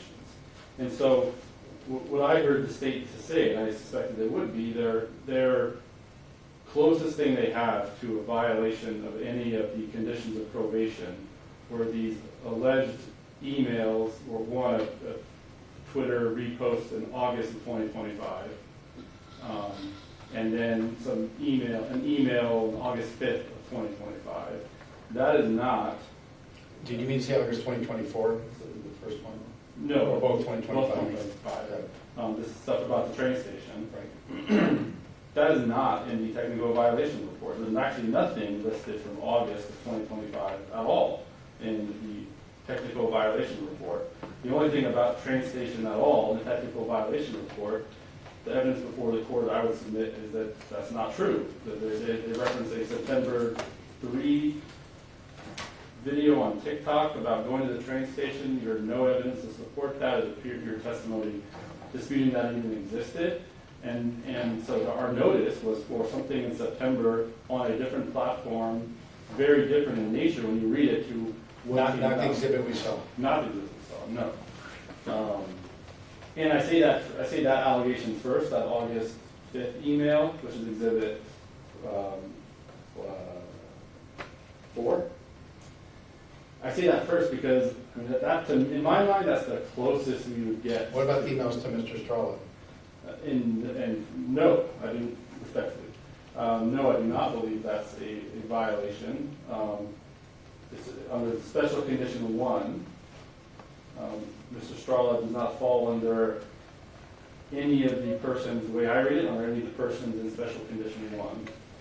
And under special condition 8, it's not applicable because it's not an inflammatory social media or other media post or otherwise public rhetoric.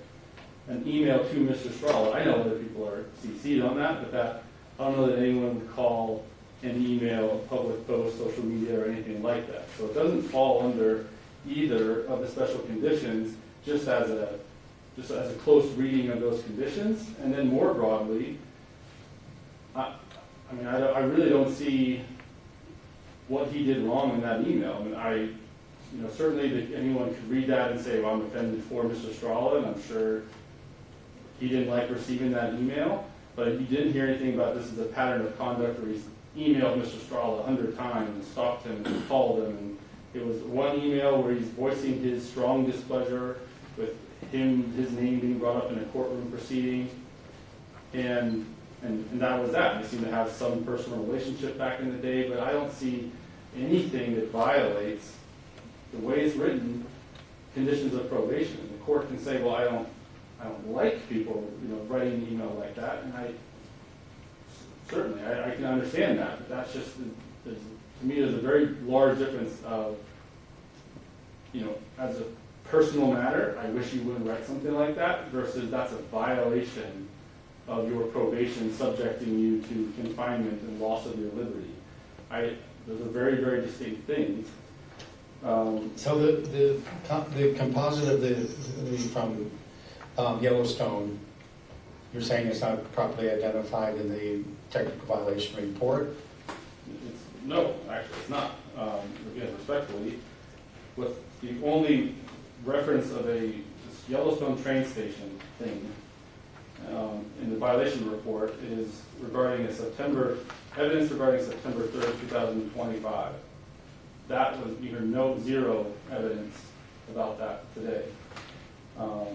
And frankly, going through the list here, the first violation between January and September 2025, you heard zero evidence to support any allegation regarding that. Next allegation, April 29th, 2025, that he was harassing his father's guardian. Yeah, there's no evidence of that. I think they Right, and I think that possibly got that confused. Right, and I think that the court should, to some degree, I don't know how this report came together. The author did not testify in front of your honor, but it's clearly inaccurate, is the point I'm trying to make. With all due respect, I know everyone has a hard job, but it's inaccurate. That paragraph alone is baffling to me.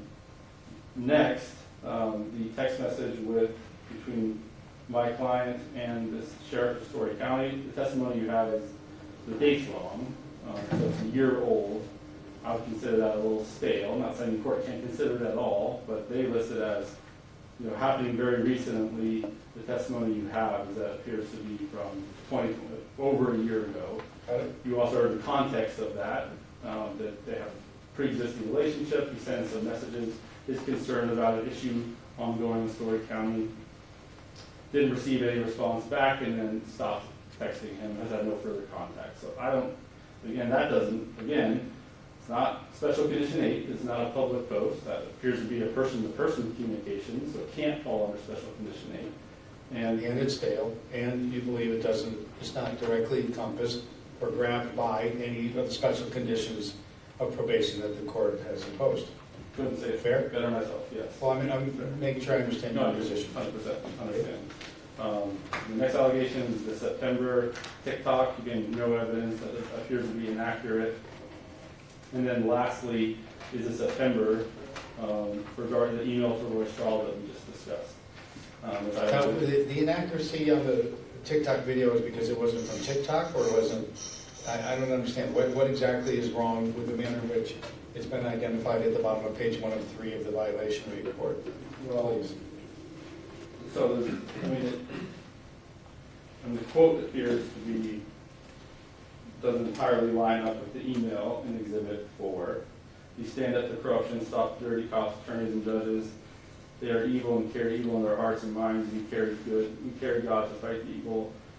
You heard zero evidence of that. That's not in my read of the August email. That's not in there. So that's just factually inaccurate. You can testimony support it. I mean, again, you can see that there's evidence that he reposted without comment on Twitter, a public platform, the compilation video. I just don't. Let me ask you this. If that were in this report, would we be in agreement that there would have been a violation of Special Condition 8 to a reasonable person that might be interpreted as inciting violence? Just from posting without comment a compilation video? No, I don't agree with that respectfully. And so, I mean, I don't think it's odd to argue in my experience, from my experience, this violation report, because I mean, normally it's crystal clear to me what the probation violations are. But I can't imagine a scenario. I know there's a unique backstory here, and I'm very new to this case. Well, the unique is there's been history, Right. So there's context. The unique is several opportunities for Mr. Handte to use better judgment. And then the other uniqueness is the actual logistics and reality. We have a Reno case, we have a Reno officer, we have compacts assigned to the Las Vegas office, and then we have a California. So there's a lot of pieces here. But if this goes the defense way, it might be because the court has concern with what happened, but technically and it's funny using the word technically, technical violation ask, but technically this might not have captured. This report that was filed might not have captured closely enough, clearly enough to give fair notice to the defense, and the court says, under the circumstances, despite the court's considerable concerns, no technical violation having been found, but in the future, if there's even so much as a jaywalking that violates a term of the special conditions of probation, Mr. Handte can expect 30 days in the Washoe County Jail. That might be the court's ruling. You understand?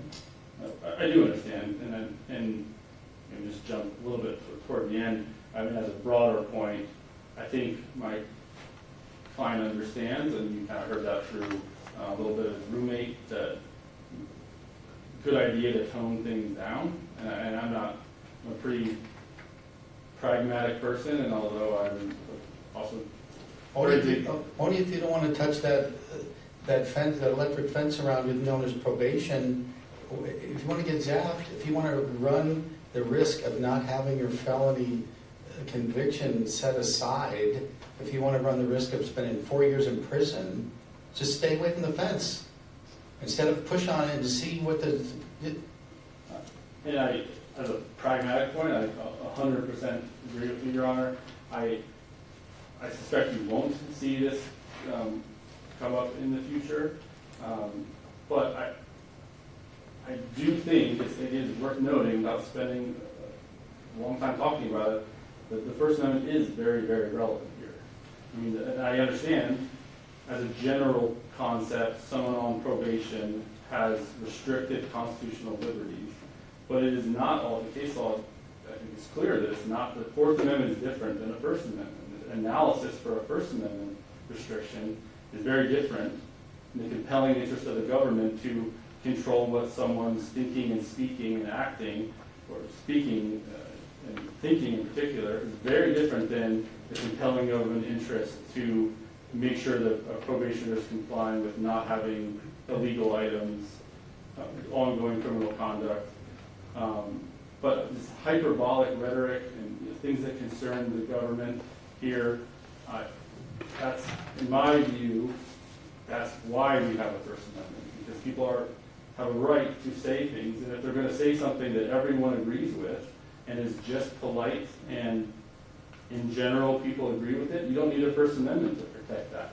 And there's endless case law about this. I think one that comes to mind, the Watts versus the United States, everyone learns about that in law school. But what's the quote from that? That's the, if they give me, in the context of the Vietnam War, if they give me a gun, the first person I'm going to shoot is LBJ, the President of the United States. And the Supreme Court says they viewed that as hyperbolic speech in the context it was given, was in the context of a protest and anger against the government and the government's actions, and considered that protected speech, could not prosecute him.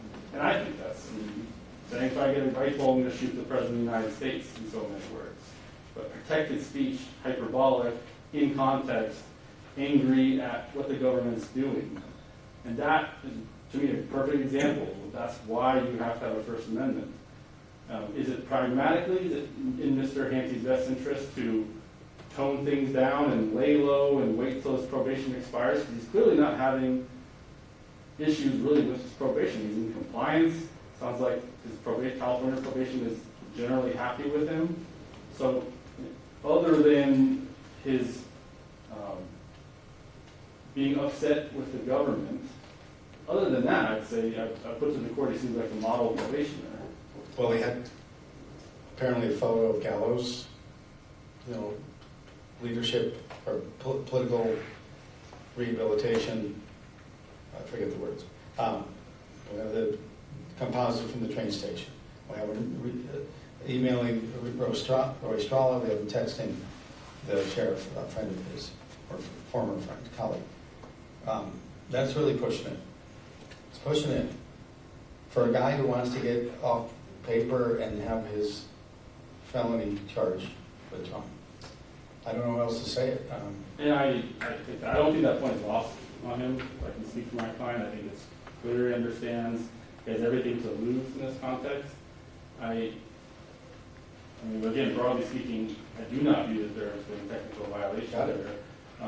What if the court disagrees? And what? To the extent the court disagrees that factually the allegations are proven, I would ask the court to, frankly, well, if you think there's a factual basis with this record, right. I still don't think you should find a violation of the First Amendment. We did file a motion, it's not really right because it hasn't been fully briefed, but did file a motion to strike Special Condition 8 as violating the First Amendment. Know that the court wants to tackle that right now. Obviously, this case is going to be ongoing, so we could address that in the future. I'm for sure not tackling, I'm not modifying probation Exhibit 8, whatever the outcome of this hearing is. I understand. We have different views on, particularly at this point in history, when there has been, as much or not more gun violence recorded, criminal matters, loss of life, injury, than really at any point in time in public life in America. So it is not the right time to be asking for these type of leniencies. And I disagree with you on the court has the ability under the Constitution to order this as a term of probation. It absolutely does, in the court's view. And so you're saying, Judge, don't find any technical violation, and if you do, please do nothing other than remind him what he has at stake? Yes, that, to be clear, that's my final point here. If this court were to somehow, with this record, find that there's a violation, I think a fair and appropriate remedy is to give him an admonishment, remind him of what he has to lose. I think he understands that, but make that clear to him. He has everything to gain and everything to lose if he does not fully comply with probation.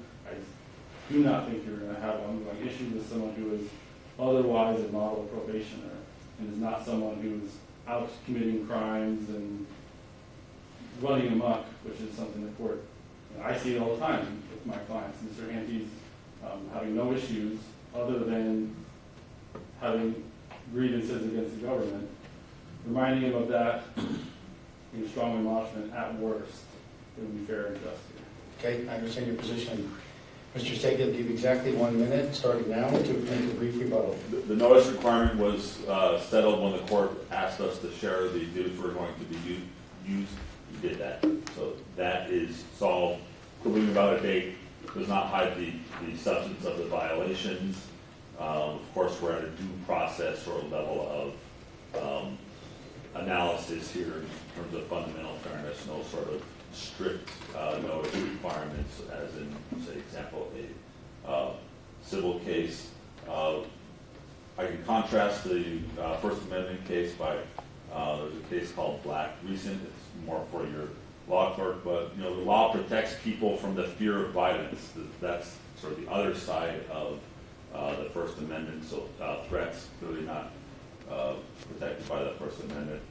Whatever the court does, the court should also consider maybe ramping up the conditions, including further limitations on social media. I mean, we can't be here. We're talking about Twitter posts or Instagram posts in probably 2022, and here we are, more and more of them. So I thank you for your time. Thank you. Give me just a moment, please.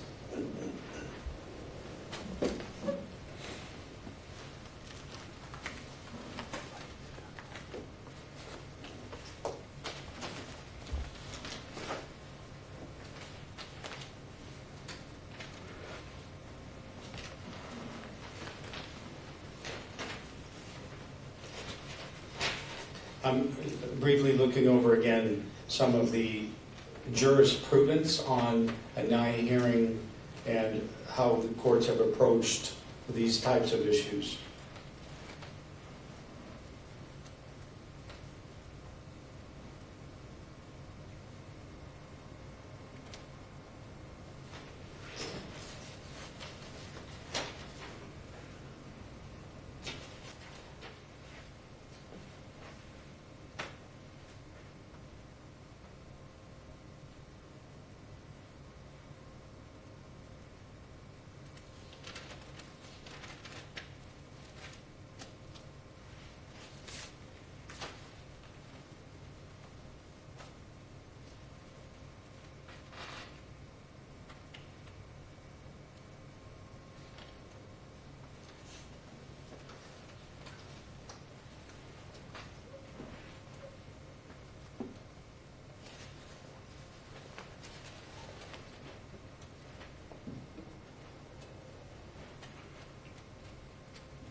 By my calculation, Mr. Handte was sentenced and given a 3-year fixed probation term about 18 months ago.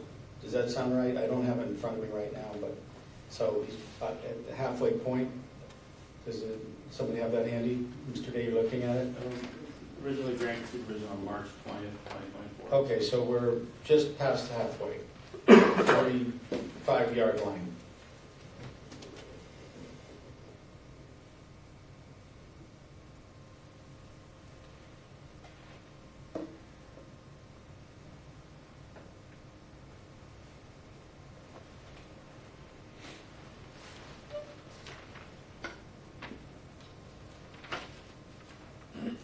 The court declines to find a technical violation of probation. Not that factually some of these things didn't happen, they clearly did. Not because there can't be a fair inference on what was intended or what a reasonable person would intend. But because the court reads the law that governs these types of hearings as requiring a little bit more notice than what was set forth in the technical violation report. That's not being critical of anyone who prepared it. It's just that if we're going to get this specific, the court finds that a slightly more notice than the last few days after the exhibits were filed and the argument today. So I guess what I'm saying is, again, using the phrase a technicality on a technical violation. I'm not saying this didn't happen. I'm not saying the court doesn't like it. I'm not saying that if otherwise shown, the court wouldn't have reached a different result. I'm saying that under these circumstances, the court is constrained to not find a technical violation has occurred. Now, before we end this hearing, Mr. Handte. Yes. I mean, I'm talking out loud, I'm not directly addressing you, but here's what I'm trying to say. Please use better judgment. Don't do things that even though you feel like, I want to get my voice out there, I have a right to be heard, I'm entitled to my own opinions, not your own facts, but my own opinions.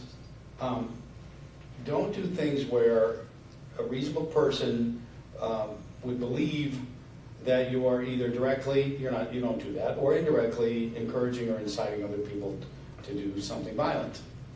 You're a man of the law.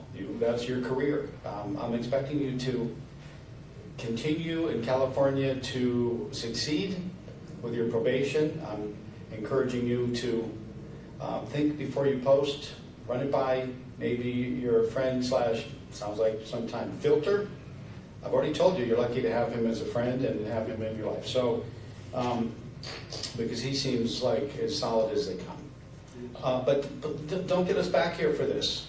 The division officer, they have a tough job. They have other people to supervise. They don't want to trip you up. The prosecutor has other things to do, going about his business. And your attorney, you just heard him say he's come out of back-to-back trials, so he knows how those go, as does the court. So use better judgment. No technical violation here. These type of things come again with a report that's a little more detailed, with a little more notice. The court might come out with a different conclusion. That's the order of the court. Thank you, everyone, for being here. Court's in recess. All rise. Thank you, Your Honor.